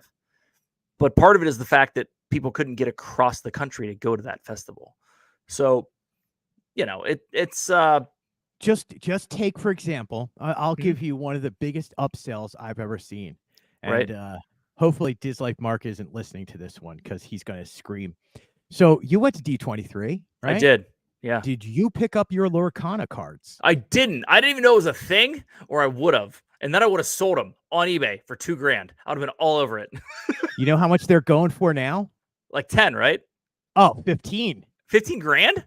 15 grand. That's insane. For something that was given away for free. Not even a game yet. And it may not even hit the shelves because Upper Deck is suing Lorcana right now. So this game may never even hit the shelves. That thing is going to go up to $50,000 or $100,000 for something that they were like, here, please take this, play our game. Yeah, it's crazy. Wasn't there one that you could buy like the set for? Wasn't it like $50 where you get an actual set of cards? Not at this one, no. Because they never put out the full set. Okay, I thought there was like a set of 6 that were D23 specific. You had to get them free every day. Is that what it was? Yeah, you could get them free every day. You didn't have to buy anything. They literally were like, here you go, and then they handed you, like, they were giving out one promo card of Mickey Mouse, and then they gave you a pin. $15,000. That's insane, Debbie. FOMO is fear of missing out. Oh yeah, sorry, Debbie. Yeah. No, you're good. Yeah, dude. I learned about that halfway through. Must be like it was like halfway through day 2, and I'm like, we got to go get those, and it's like, yeah, they're all gone. They were all gone this morning, and then there will be another one tomorrow. It's like, geez, all right, fine. Well, we couldn't wait in line because we went to the park because you can't wait in every line all So the dumb. time, because that's all that was. Look, so are you? I would imagine Destination D23 is not on your bucket list this year. Which one in Orlando? Yeah. No, it's not on my bucket Okay. list. What is there anything going on? Like the Orlando one's like a pittance to what the California one is, Oh, right? it's more localized. It's Yeah, more about Disney World specific. But I mean, who knows? Who knows? That's yeah, the future that I'm talking about. It's like right now we have nothing in the pipeline. We have no, not no future. I please don't think of it that way, but a future of there's nothing that we know of. There's nothing that we've been told. There's nothing, no rumors or anything happening. right, We have the blue skies. We have the this May that we talked about. But normally, Destination D23 is where we should get the next 5 year drawn out and what the plans are. So that was my fear. So go back to that Bob Iger conversation. That was my fear was with Bob Iger was supposed to leave and he was supposed to be finding his replacement. And so we had no direction. And now that Bob Iger's there, we have no direction. He's still searching for somebody who's going to take over one of the world's largest companies. And a CEO has to look over more than just these parks. Look, you and I, and a lot of other people, we look at just what's happening at these parks, what's right. happening, and don't even realize how many other major companies Disney runs. Yeah. So as a CEO, you have to now run Fox, you have to run ESPN, you have to run ABC, you have to run Disney Parks, you have to run Disney Plus, you have to run Star Wars, you have to run Marvel. But not only that, they have gambling places that they own. Like they own whatever that gambling house is attached to ESPN. Like, Right. and then X amount of studios. Then you have the Imagineering department, and then all the companies that go along with the Imagineering department. Somebody has to be smart enough and be intelligent enough to take over and then implement things at each one of these facets of the company and go, here's the future direction we're going to go. I don't know how you do that in this day and age, being such a large conglomeration of people. So the interesting thing to me is three things have come out that I've seen in the last roughly 2 weeks. One, the reemergence of the Apple is going to buy Disney rumor. The prediction that in the next 3 years, Apple is going to buy Disney. That's one. Two is Iger sticking around through 26. And then three, and this is the really interesting one, is that he said in that interview that he's thinking about selling off the TV portion. So that's selling off ABC as a channel. That's selling off ESPN as a channel. That's selling off Fox News? No, not Fox news. TV. Fox TV. Yeah. So you're talking about selling off three major networks. Now, we all know, like everyone except for people who work in TV, that TV's dead. Like classic standard cable television is dead. So the question is, have they seen such a poor turnout for Disney Plus in general, that they do not think that even though they were attempting to incorporate ESPN into Disney Plus / Hulu, do they think that they're not going to be able to make any money from any of these and just get them the heck off their books? Or it's too much. Yeah. So why would you sell? Is to make them. Yeah, that brings up. I mean, sell something that's going to junk to begin with. Like ESPN is on its way to zero. Yeah, but ESPN can come back because not everything still is streaming. When it comes to sports, Disney still makes a lot of money off of those sports. And you look at ESPN, everybody wants to see it live. Half the people want to still turn into their 3 over-the-air stations or 4, whatever it was, ABC, CBS, NBC, Fox. They still want to choose one of those 4. Yep. Cable is much harder to get into, but Disney's cable ownings are a small proportion of what they really own. Because if you look at like what they own in India, I think India Star or whatever that is makes up 1 billion people compared to like 100 million people here in the US. Right. No, So yeah, in the US, they're not going to be making those numbers. But yeah, I think you're on the right path of that. Is that not going to make them, or you sell it off because they're trying to make money right now to make their shareholders happy? Look at Star Wars Galactic Star Cruiser. Look at all these Disney Plus streaming the movies that just went. What was the new one? The new Planet movie. Mars. I'm trying to think of it. Crater. Crater. They just released it 2 months ago. Already, they've sold it off. Like they took the tax write off for that. So yeah, they're making a lot of these deals where they're getting a lot of tax write offs on a lot of IPs. And what's going to be left to pick up of. So yeah, sell the TV stuff. Is that going to hurt or help Disney's bottom line? It just kind of takes something off the books that really is meaningless to them. Well, what's really interesting to me is that Disney, being as powerful of an entity that it is, has not approached someone like the NFL or the MLB or the NBA, right? More so, in my eyes, it would be the NFL or the NBA. Both of those are up and coming, and an attempt to say, listen, how much do you need to not be on television? How much do you need for us to stream your stuff? How much do you need for you to do what every single person out there wants, which is me to be able to sit here, work on something, watch a game here and a game here on 2 different streams and not care? That's what I want. The company that decides to fork out money for that is going to win the live sports, whatever. Apple's starting to, and this is why I think Apple's smart, because they got MLS.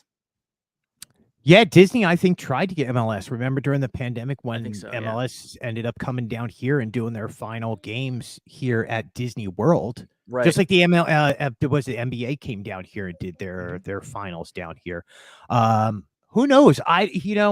That's such an huge question, and to figure that one out. Look, why didn't they buy WWE yet? Like, why did like that could have been a great. You're talking to that company knows how to keep bringing new fans into it. Yep. 100%. Yeah, it's worth $1 billion right now because they got rid of the old man who ran it and they brought in new fresh blood, and kids are constantly getting into wrestling around 8 years old, and they could have bought that. Like, there's a whole bunch of other stuff that they probably should have spent money on instead of buying other things like ESPN. So ESPN did really wonders. But look at the numbers that ABC, CBS, NBC still does. Like, why do they still show golf? CBS still shows golf every week because they are getting the numbers of those guys who just want to sit on the couch. They don't want to flip through, put on something streaming. They don't care about downloading the golf app or something. No, but But no, I think you're absolutely right. I think if Disney comes into one of those major sports, and then to go back, will Apple buy Disney? So I don't ever want to speak for the shareholders because whoever is controlling that and it's just, look, there's some greedy people in this world and they just want money. And who cares about the nostalgia of Disney as a brand or a company? Right. So yeah, who cares? Tim Cook come in, buy out Disney, and these people are just going to walk away. These investors are going to walk away with some amazing amounts of cash, but that's going to ruin the business plan. That's going to ruin Disney if you do something like that. So I hope somebody is sitting in the room going, let's take a pause on that one. Yes, Apple is worth $2 trillion. That's with a T, $1 trillion, and they're the only company that can afford to buy Disney. Right. So they are. I mean, obviously, Elon could walk in and buy it. I mean, he can buy me. I mean, agreed. We actually want Elon to buy this and that. Like, we're kind of there. We'll take the $1,000. We're good with it. But like, in all honesty, Apple and Disney have had a relationship. And it's not like Apple doesn't understand nostalgia. It's not like Apple doesn't understand creating a rabid fan base. I'm completely coming at this from the opposite side, where Apple purchasing Disney and putting money into it in stabilizing some of the things, selling off what isn't working, and keeping what was core Disney, the movies and the parks, right? I think Apple could theoretically do wonders. I don't think it's ever going to happen, but I think that they could. I think that they understand marketing more than Disney understands marketing, and that's pretty tough to say. If I ever see Snow White biting into that apple and it's like, ring, I'm killing you, man. Yeah. You Well, just set that hey, all into motion. I'm I blaming know. you fully on the Snow I White mean, apple thing. that would be No, and officially that would be the first thing that oh they look, showed. it's Yeah. not poison. Just Yeah, I oh. know. I know. But like I mean, you have to realize Apple has created a rabid fan base that buys everything that comes out. Yes, they were the first. I mean, look, they were the first ones outside of a video game system Mhm. where that they were a tech giant where everybody was like, they're the greatest thing ever. I gotta have iPhone. I gotta have iTouch. I gotta Yeah. have iMac. I gotta buy a Lisa just so I have it. Yep. And you're like, dude, Lisa, give it a rest. You're a little too much.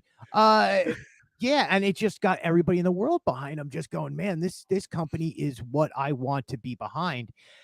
Eh, and they had the guru at the head. Steve Jobs Yeah. knew how to talk to people and to Yeah. and that's what Disney's missing right now is that 100%. CEO that is the Steve Jobs. What Michael Eisner was brilliant at it. He was Yeah. a Steve Jobs.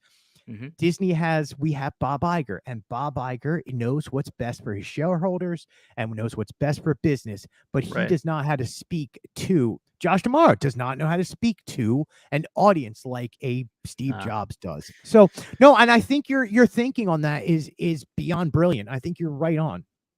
It's interesting. And by the way, I just got to say, Mandy V's comment of "Hi ho, here's the new iPhone" as a song would probably also hit. It'd probably hit the top of Spotify or iTunes technically. But yeah, so with that, I mean, going back to what's going on CEO wise of Disney, Iger signing on for 2 more years. Look, I see it as Disney knows that they haven't hit expectations when it's come to the last 5 movies they've put out. 6?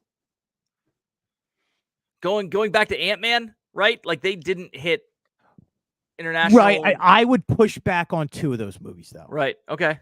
Which I 2? would push back on Little Mermaid. I think it Okay. exceeded what they thought in these times it would do, and I think Element took Ariel's legs and ran with it. Right. Elemental still just strongly, and people. That's what after a movie's been out for 2 or 3 weeks, people go, "All right, it's over." But Elemental is still pulling in millions of dollars Right. weekly. It's Yeah. not going to make what the general public thinks is a smash hit. Mhm. But again, it's Disney with Pixar. It made $200-300 million. It did a really good international box office. That IP can live on in the parks. Well, It and can live on in toys. It can live on in on demand. and that's the issue is that if you look at the comparison, its comparison is very similar to what Toy Story did originally. And so if they can jump on that and create what they did out of Toy Story with Elemental, okay, that's huge. I think that's a big win. I don't necessarily agree with The Little Mermaid. I'm not a huge fan of the live action stuff. I don't know why they continue to do it. I know that actually I do. I do know why they continue to do it was because they had a hit with 3 of them, and now they're going to try to do everything, and they're going to have some misses. So counterpoint on that. Yeah. Disney owns these fabulous movies, and they have these vault of just tremendous movies. Jodie Benson, who is such a fabulous human being, is my Ariel. She's that part of your world. Yep. That's my soundtrack of being 12 years old. Like that's what got me into Disney princess movies. Yeah. But there's a new generation. Yep. My grandkids look like Halle Bailey. So if I can have my grandkids see a Princess Ariel that reflects what they look like, Yeah. then Disney remake this movie. You can remake this movie 50 times. You can keep putting out Toy Story movies every time. You know what? You always get a new audience. Kids are going Well, to grow up. They're going to grow out of it. New kids are going to come along. So yeah, you want to remake it? Remake it. What does it hurt? And overall, that's what they're doing with live action.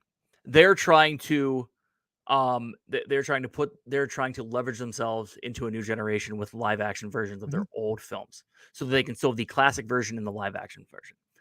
I get it. I don't I don't know why they've chosen some of them recently.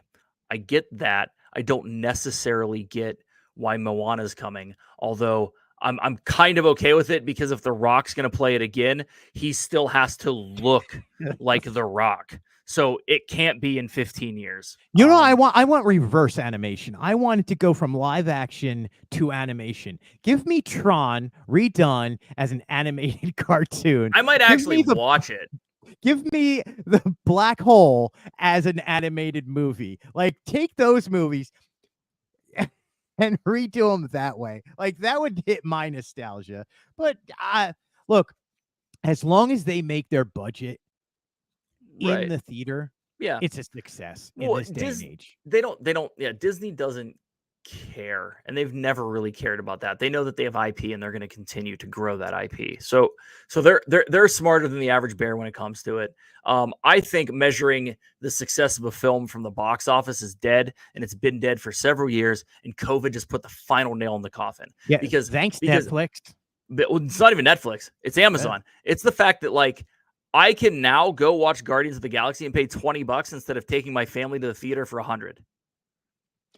Remember when these big tech companies were like, Kazaa and Napster are going to ruin this business and you're going to steal all the money? No, you did it to yourself. You outmaneuvered yourself and took yourself out of the business. Simple as that. And COVID didn't help. You know, there's been beyond that. I mean, COVID's one thing. It solidified and sped up the fact that people like to buy stuff online now and don't really care to go to a store unless they can pick it up and they ordered it already and it's in a box. So it's going to be real interesting the first time that there's a Home Depot built where all it is a boatload of lockers where you can walk in and buy the stuff that you bought online, and it's actually staged locally to you. Like, the first company to really go down that road is going to win in each niche, right? Each business we model. Used to have up in the Northeast, we used to have a company called Best, BEST. Okay. And you would go in there and look at the magazine and you'd be like, yeah, I want to buy that right there. There was nothing on this floor. Yeah. There was nothing. It was just, you walked into a door and was like, I want that. And it would come down a conveyor belt and you'd pick it up and you'd leave. Yeah. Like that was tried years ago, a little before its time, but I mean, that's what it's going to come down to. And more people are going to learn how to not deal with each other, and they're going to want to become more insular. And then to bring it back all the way to Disney, we're going to have more and more fights coming out of those crazy after fireworks things. Well, exactly. And so that's a really good point that we could get into. But like my thing is that people want efficiency now. We've gone away from the I want to go peruse a store. This thing that we're sitting here talking to each other through has taken that away. I can do all the research, and I'm in an industry where we have prided ourselves in knowing our product line and how to help better our customers using our products for years. And we have to figure out that the purchasers that are coming to us already know what they want to buy, because they've done the research online, because of things like YouTube, where they've gone through and they have seen X product applied 15 different ways and have looked through and said, all right, this competitor, this one, and this one, I choose X. Who's my local distributor? I'm calling Y. That it's the same thing for everything that you buy. We're going to get to a point where the first company that decides to not hold on to old ways is going to win. We're at that point now. not the Amazon is too big to fail kind of situation where I know I buy way too much stuff on Amazon and I shouldn't, but I should because they just put in a distribution place near me and I get stuff in a day with notes on it from drivers who work for Amazon, like they're minivan drivers. Yeah, I'm 4 miles from one of those distribution centers. Crazy. And then again, it's like, well, should these companies be that big? Well, you know what? That's what they did. They figured out how to do this. They figured out how to plug into society and what society needs. Disney is a great example. They have plugged themselves into society. Now, with that comes expectations, and expectations are every movie should be $1 billion movie. Yeah. In what reality is that even like a thing? Like, no. Yes, they have had major luck and do have some of the top 20 movies of all time, but look at their average movie. It's between like 80 million and 200 million. Yeah. And then people are like, what? It only made $600 million? Yeah, That's I know, a right? failure. Yeah, I know. What? Just come on, what world do we live in now? It's super interesting. You know, it's changing what the metrics actually are. The thing is that I mean we're part of it. With those big companies come a sub a uh a cottage industry of all kinds of things that are focused on that niche, right? Like we're in the middle of it. We talked about before this small shops and what they can do. That you know when you look at what's success for a person, success for someone who's building someone like Disney, and that's what they want to do.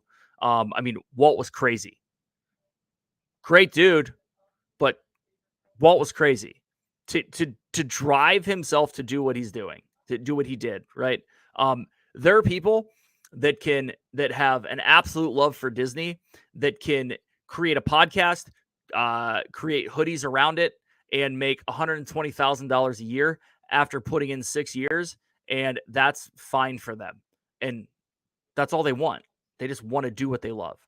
So I think it's opening up a lot more just kind of across the board with everything, right? Like Amazon may take the fact that I'm going to buy a USB cable from them, but I don't know someone who's making USB cables as a small shop boutique anywhere. Right. Which makes perfect sense.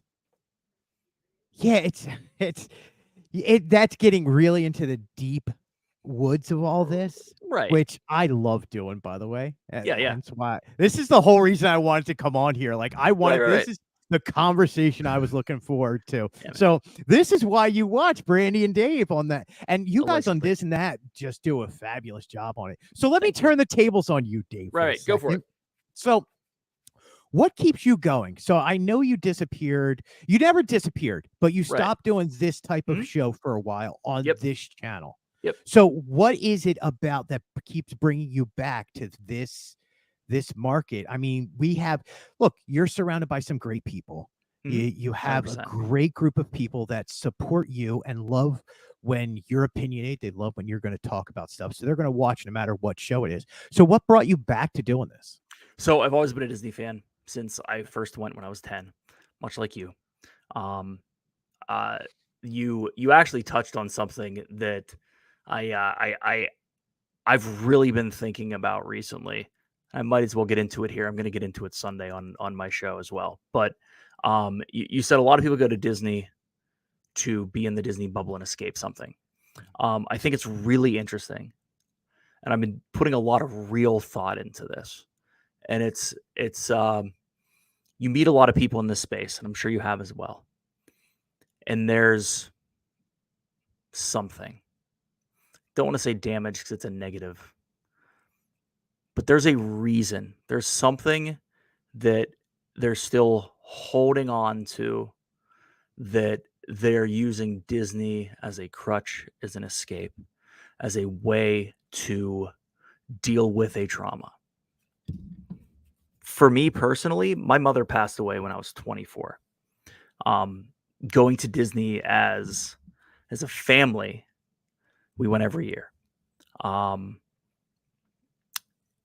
It was a family vacation. It was what we would just go every year. I remember we went when I was 10, and the next year my mom was like, "Hey, do you guys want to go to New England and go whale watching, or we can go to Disney?" And my sister and I both said Disney. Why the hell would we go? We didn't say hell because we were kids, but why would we go to New England? So we just kept going to Disney, and I have unfathomable amounts of memories of going to Disney as a kid. At 24, the year, or it was right after I got married. My mother passed away in 2005 in March. Sorry, yeah, March. I was traveling for work. She called me. She's like, "You need to pull over." I pulled off onto. I can tell you what exit it was in Alabama. And she said she had cancer. She had pancreatic cancer. She died 10 days later. I was in Alabama for 7 of them, and saw her for a day before she had mini strokes and was non-communicative for 2 days and then passed away. So when you look at what draws me back to this, it's my love for this, and it comes out of pain, comes out of that trauma, but then I was able to have the same experiences, the same firsts, taking my family there, getting my wife on board as the fellow Disney nerd, and then all of us going, and really we started this channel as a way to remember what we've done as a family. And I've done a pretty poor job putting that information out on the internet, but at least I have all of it. We vlog no matter what, and I'll get it all out eventually. And life got in the way, and real work and all of that fun stuff. And honestly, with everything, 2020 was poised to be a fantastic year for this channel and for D&T. And COVID hit, and I'm in an industry where I was deemed essential. I didn't have the luxury of a lot of people who could work from home, half a day and then put a boatload of time into what they're doing. Right. And build out what would have been, in my estimation, if I had changed some focuses and been able to, work through some of the mental strife that was COVID, and create and take advantage of the virality of TikTok and then shorts, and still create long form content. Right. So at any rate, you said I went away from it. And I went away from it for a couple reasons. I mean, Disney had made some pretty crap decisions under paycheck, and it was I was just like, I don't know. I don't know if that's it for me anymore. Have they severed that? And the community brought me back, to be honest. It was right. So I'm going to interrupt. Yeah, you're good. We're going to step back for a second. Yeah. So coming to Disney, mm-hmm. You obviously had a great relationship with your mother. Yeah, 100%. And so coming to Disney to you was kind of reliving her memory coming down here, and just the happy times and everything that came along with it. Okay. Yeah, 100%. Yeah. I mean, I think that's very important to be able to get out and to be able to do, because those memories, like, again, I did not have a great relationship with my father. Right. But I have that one core memory. So being able to have that and be able to come down here, that would keep me coming back time and time again, that thing. So, yeah. So anyway, you were saying about the channel and getting away from it. But so came back because, I never, never faltered with D&T. We just always said we were going to do it Wednesday nights. We always did. We didn't miss a night for over 4 years now. We've been going strong. We haven't missed anything. And you're by the way, your numbers over there look fabulous, because you guys just keep at it. It's one of those things where if you put in the time, you're doing a good job at it, you're going to see the rewards. If we put an effort on top of the time, I'm scared to see where it would go. And I'm not saying we don't think about it, and I've met so many people through this that I consider some of my best friends through this community, right? And you find your tribe. So the tribe's here, and frankly, I was like, you know what? Stop being a turd, Dave, and put out all the stuff that you want to. So that's why I'm putting out the 2022 stuff. I'm hitting shorts pretty hard. I'm trying to hit everything else. And if you really want to know what drove me to it, in 2021, I thought I was having a heart attack mid COVID. Was 100% stress, was high blood pressure. And fast forward a little bit, April 2022, decided I was going to go hard. I've dropped like 40 pounds since. I'm in the best shape I've been in the longest time. And that was all telling myself I was going to work out 5 days a week, no matter what. If I missed a day, I had to go on Saturday, like that type of thing, right? Like the commitment to it, like what you were saying, right? And so I said, well, I got it licked in this part. It's not hard for me to make sure that I'm working out 5 days a week. Why can't I put out 2 shorts a day? I have 1,000 videos on my phone, literally 1,000 videos on my phone, vertical, that I can put into a short from 2022 alone. You can put out 2 a day, Dave. You're creative enough to do that. You have all this other video. Why can't you put out 1 video a week? And why can't you do 1 live a week? And now, obviously, the podcast has been thrown into this. That's why this is back. So, I mean, Greg, I appreciate you asking. And I, wouldn't necessarily go into that. The focus is supposed to be on you. But no. That's why I do podcasts also. Yeah, I also know how to ask a question man. and have what's called, I don't know, a conversation. Yeah, I know, dude. It's all good. But you know what I'm saying? I mean, I just kind of rolled that over and I'm like, this is what I got to do. So getting older, learning things, figuring stuff out. Frankly, one of the biggest things, and I know I'm probably not the only one, but like figuring out how to manage stress after getting to a tipping point where you couldn't anymore. COVID did that. And now it's like, okay. And the physical part of it is significant. I don't know. You a big workout guy, whatever? No, I found out that so when I was on the road, I worked harder than everybody else around me. So Right. I could go out and work with bands in the Rock and Roll Hall of Fame.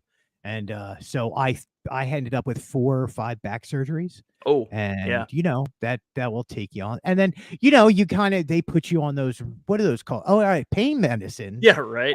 That'll knock you on your butt for a few years. Yeah, right. And so no, I didn't exercise it then. And then once you clean yourself up off all that, and you're like, you know what, I'm still alive.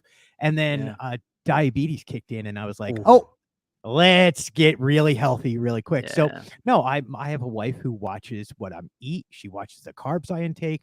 Right. I walk through the park and put on a 10K every time I'm out. Yeah. Like, and that's walking, and that's 5 days a week. Yeah. That's 6.5 miles for those counting at home. I mean, that's not nothing. So right. So I am lucky that I have people around me. I'm loved enough that my family takes care of what I want to do. And so, yeah, I mean, yeah, that's so no, I'm not a person who is like, I don't sit there and look at my weight every day. I don't look at my blood. I do look at my blood sugar. I have you to. Have to. Yeah. Like, so I look at that, and then like we're still trying to control all that because look, my kids are. I have 5 kids, by the way. That's a lot. That's a lot of kids, by the way. That's a lot. I like some of them. I do like my dogs. Right. No. I love my kids. My kids are the coolest kids in the world. So anyway, my kids are 27 down to 16. Right. You said you have grandkids. Yeah, I have grandkids, man. I have 3 grandkids. Wow. So it's just one of those like, okay, I have to now think of more than myself when it comes to diet and exercise and being out there. And look, again, you have to be able to put on the miles and do the business to do this and to do it at a high level and to keep pumping out stuff. So yeah, so there's the long answer to a really short question. I could have just said you're no. Good. Yeah. No. The thing is that you're wrong. If you're putting in a 10K daily, 5 days a week, dude, that's more miles than most people put in ever. That's awesome. I just wish I could run them. Yeah, well, that's what I had to get into. It's a long story. I got some heart stuff going on, but it's not heart stuff. It's aorta technically. So I can't lift. I really got into lifting, and I was pushing it, and being a 42-year-old who was attempting to bench a poop load. It's my show. I don't care. I'm glad you were the first one, because we're good. I am absolutely surprised I did not blow it out the hole. Yeah, earlier. You're good. Good night, Kenneth. But putting in a boatload of work, and then I'm in this like limbo right now till I can find out if I can actually lift relatively heavy again. So they said you can do as much cardio as you want. So I took all of that, which I was doing some semblance of cardio with it, and I was never a runner. But like Saturday, I ran 10.5 miles, and I never would have thought that. So now my goal is Wine and Dine 2024, but I want to get to a point where I can dress as Tarzan. That's my goal. Like just the bottoms? Yeah. Good on you, going man. hard, dude. I don't know if I'm going to get there. No, you don't want to go hard. I know. No, yeah, that. Oh, on that note. Oh, jeez. But yeah, no. I figured worst case, I'll just be dad bod Tarzan. It's all good. No worries. As long as you're loving it, what you're doing. Oh, it'll be good times. You know what I'm saying? I'm not worried about it. But no. People keep trying to convince me. It's like, oh, you got to do a 5K. I was like, listen, I run from a bear and to a buffet. Yeah, right. That's it. There's two things you run for your life and for food. And you don't have to be the fastest. You just have to be faster than the one guy next to you. Yeah. That's it. Get to the buffet first and get away from the bear. So, it's good. It's good times. Yeah. No. That's kind of. It's funny how I've always fancied myself a relatively intelligent individual, and I'm not trying to be that guy, but it's interesting how sometimes the simplest stuff makes you say, wow, I'm an idiot, right? Like, oh, wait, me telling myself that I should do this 5 days a week, and then I continued to do it, and it actually worked, and now I'm rolling it over into content creation and doing the same darn thing that all I was doing, and it doesn't take a boatload of time. I'm not there yet. I'm not there yet, and I don't know if I can be the guy to speak on this, but I literally want to be the guy who squashes, absolutely just extinguishes the phrase, well, I'm busy. Because it's not true. You're scrolling TikTok for 4 hours, kids. It's not true. Effort. You seem to be the work. You seem to be like the work ethic guy. So talk to this. I'm interested. That is the only way I have succeeded. And it doesn't come from, and I want to be very succinct here and very definitive. It doesn't come from my mind going, old school boomer, you got to work hard to succeed. Yeah, right. If you don't work hard, you don't succeed. No, I found what I love. Right.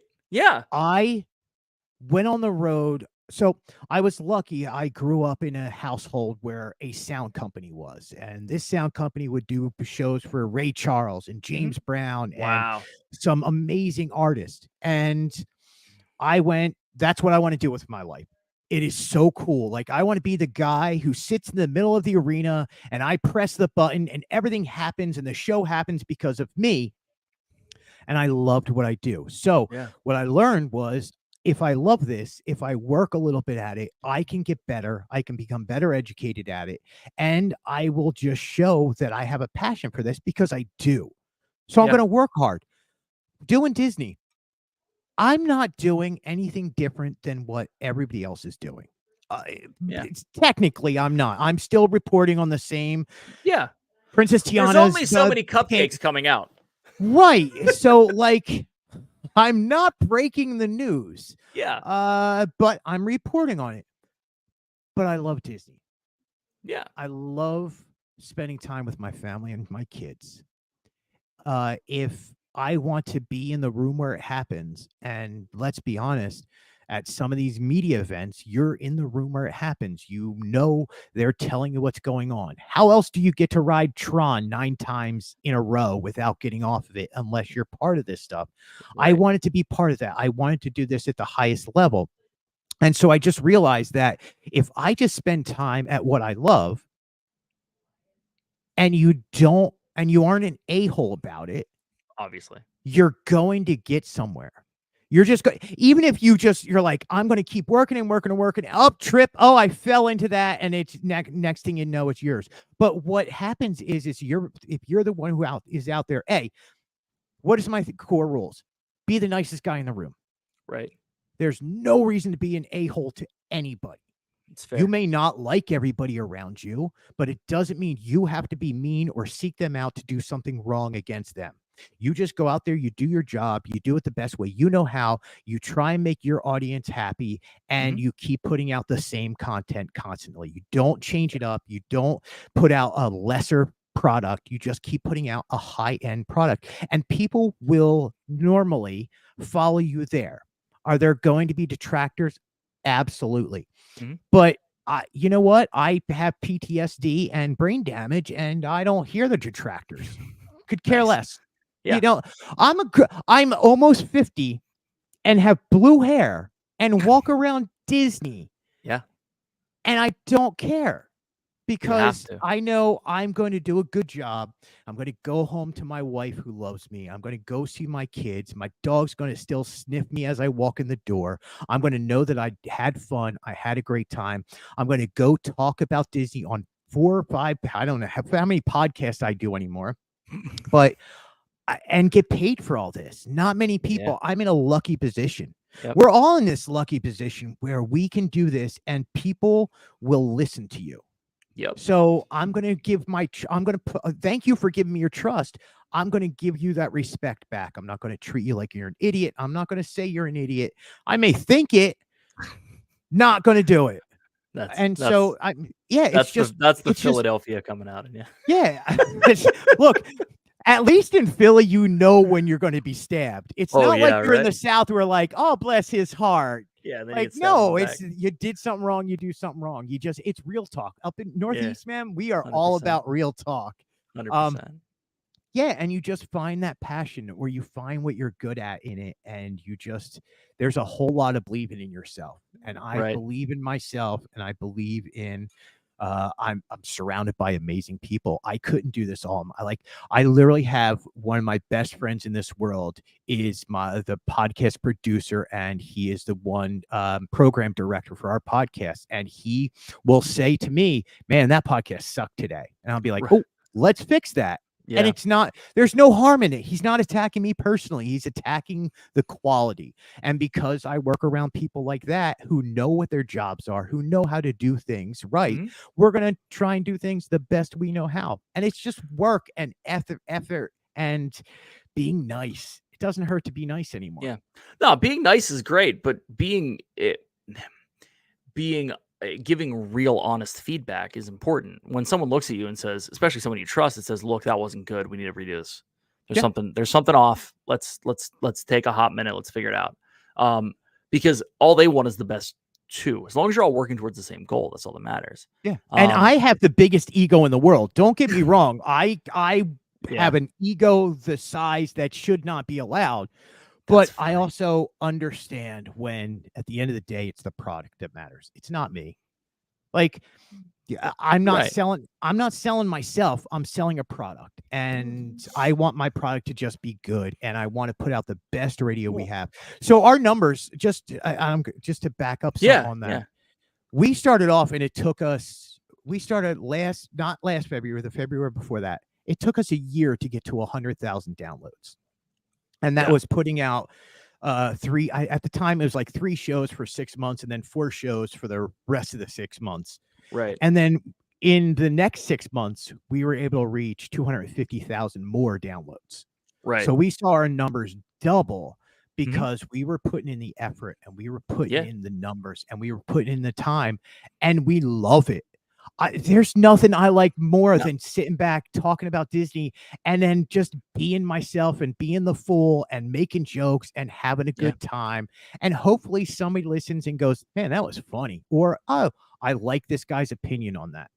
Now, are you guys chopping it up and putting on Instagram Reels, TikTok, all that? Or are you just No, straight ahead. We've hardly done any advertisement. The good thing is we also have a Facebook that's like 1.25 million. Yeah, you guys have like that's massive. So that So doesn't hurt by any did we means. have to put it on TikTok and all that stuff?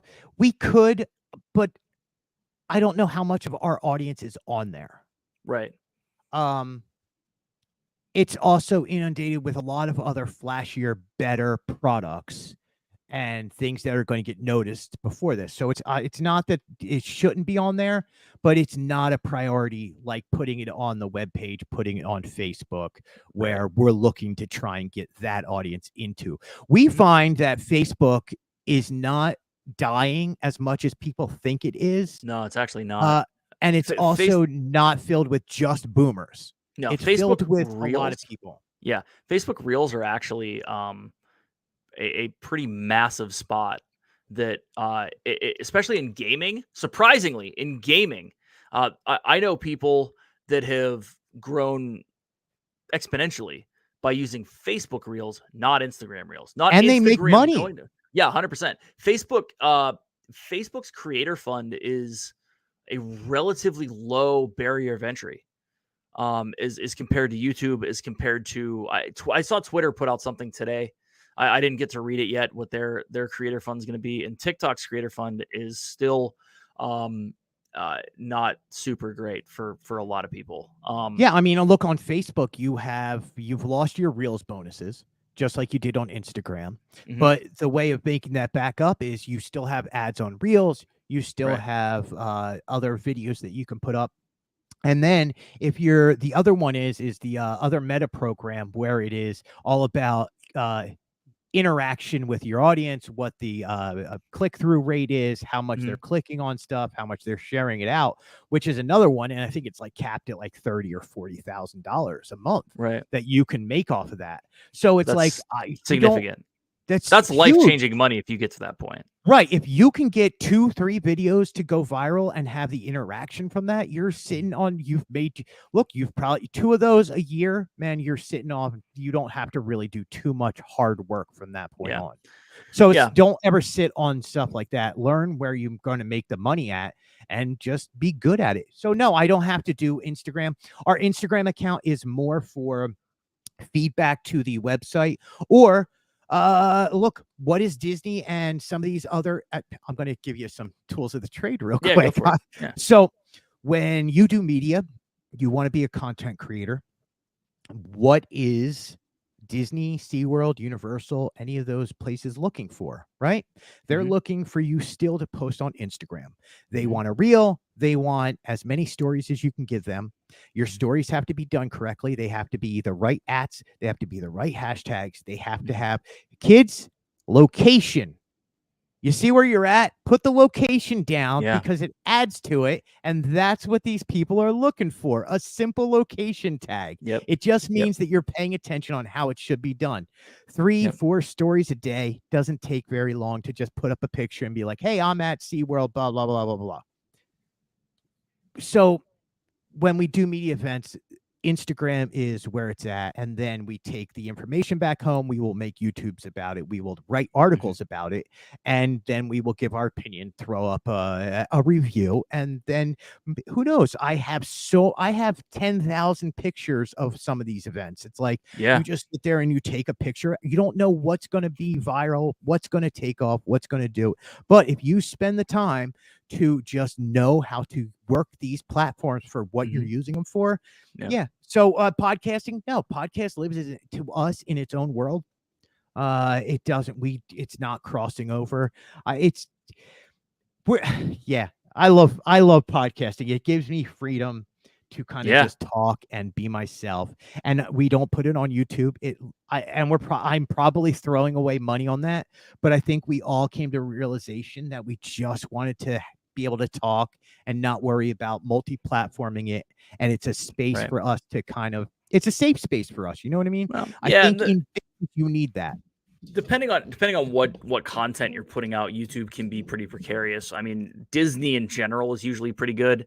We were talking a little bit before we got on here about how some of your shows are going. So it could theoretically get a little precarious putting it on YouTube. It might come down. I mean, we've all seen that. But the thing is putting out what you want. I mean, that's the big thing. I mean, you also aren't a 4-year-old platform attempting to grow.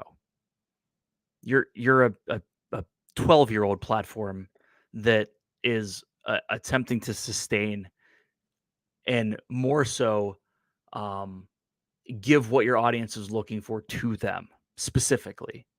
And in that being able to grow organically where it is pushed out.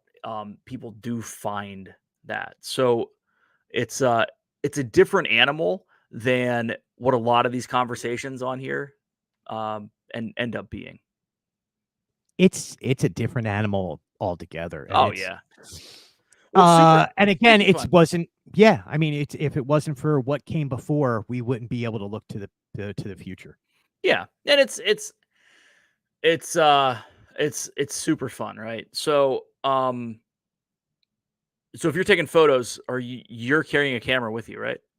So Or are you doing it all on your phone? yeah, it's all I Really? don't even own a camera, man. And you know what? Wow. So I started off and my pictures would be so far away from whatever it was, and you couldn't really tell, and it was a little out of focus.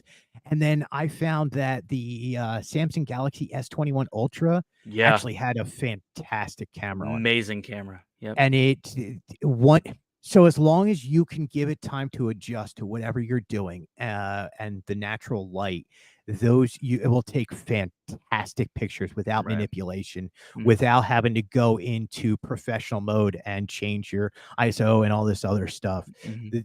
It's just picking the right equipment for what I'm doing. Right. And to be quite honest, sometimes the shot doesn't look good. I hate my nighttime shots. So you Mhm. never see a lot of nighttime shots.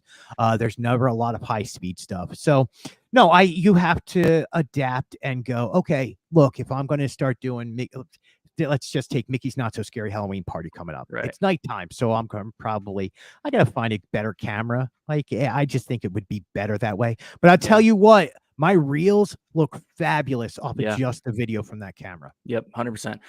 Video on, and I shoot a lot of stuff on my I think it's 12 iPhone 12 Pro. So they're I mean, it's worlds apart. And the thing is, like, you can tell because I'll grab stuff that's even older because I have B-roll on something from 2011, 2000. I'm sorry, not 2011. Not 2011. Jesus. From like Wow, 2019, they were at the 2018. 12 already Yeah, there? no, 2019 when I was on an iPhone 11. And you can tell the difference. It's grainier. 100%. Not kidding. Yeah. There was a huge step from 11 to 12. But I also shoot with a Galaxy, Jesus, with a G7X Mark II.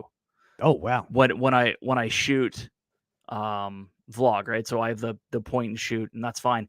But unless you're really good, darkness sucks. You have to, and I'm not. I'm nowhere near as competent as I should be because I'm not at the parks every day. I use it Right.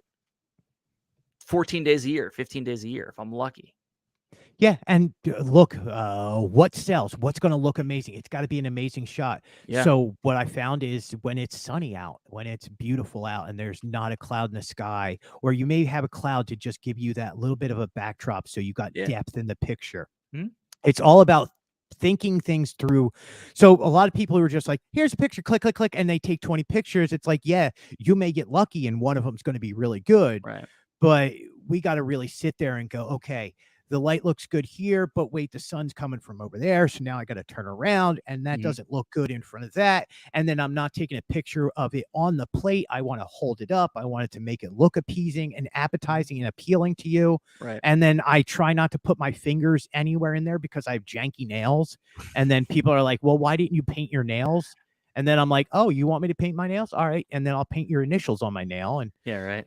Yeah, people have done that to me. Like, oh, you got janky nails. Yeah, well, that's why I'm a man and not putting him in the picture. Thank you so much. That's why I'm trying to not make this happen. Right. Yeah. Yeah. So I mean, there's tricks to the trade of making it good with what you have.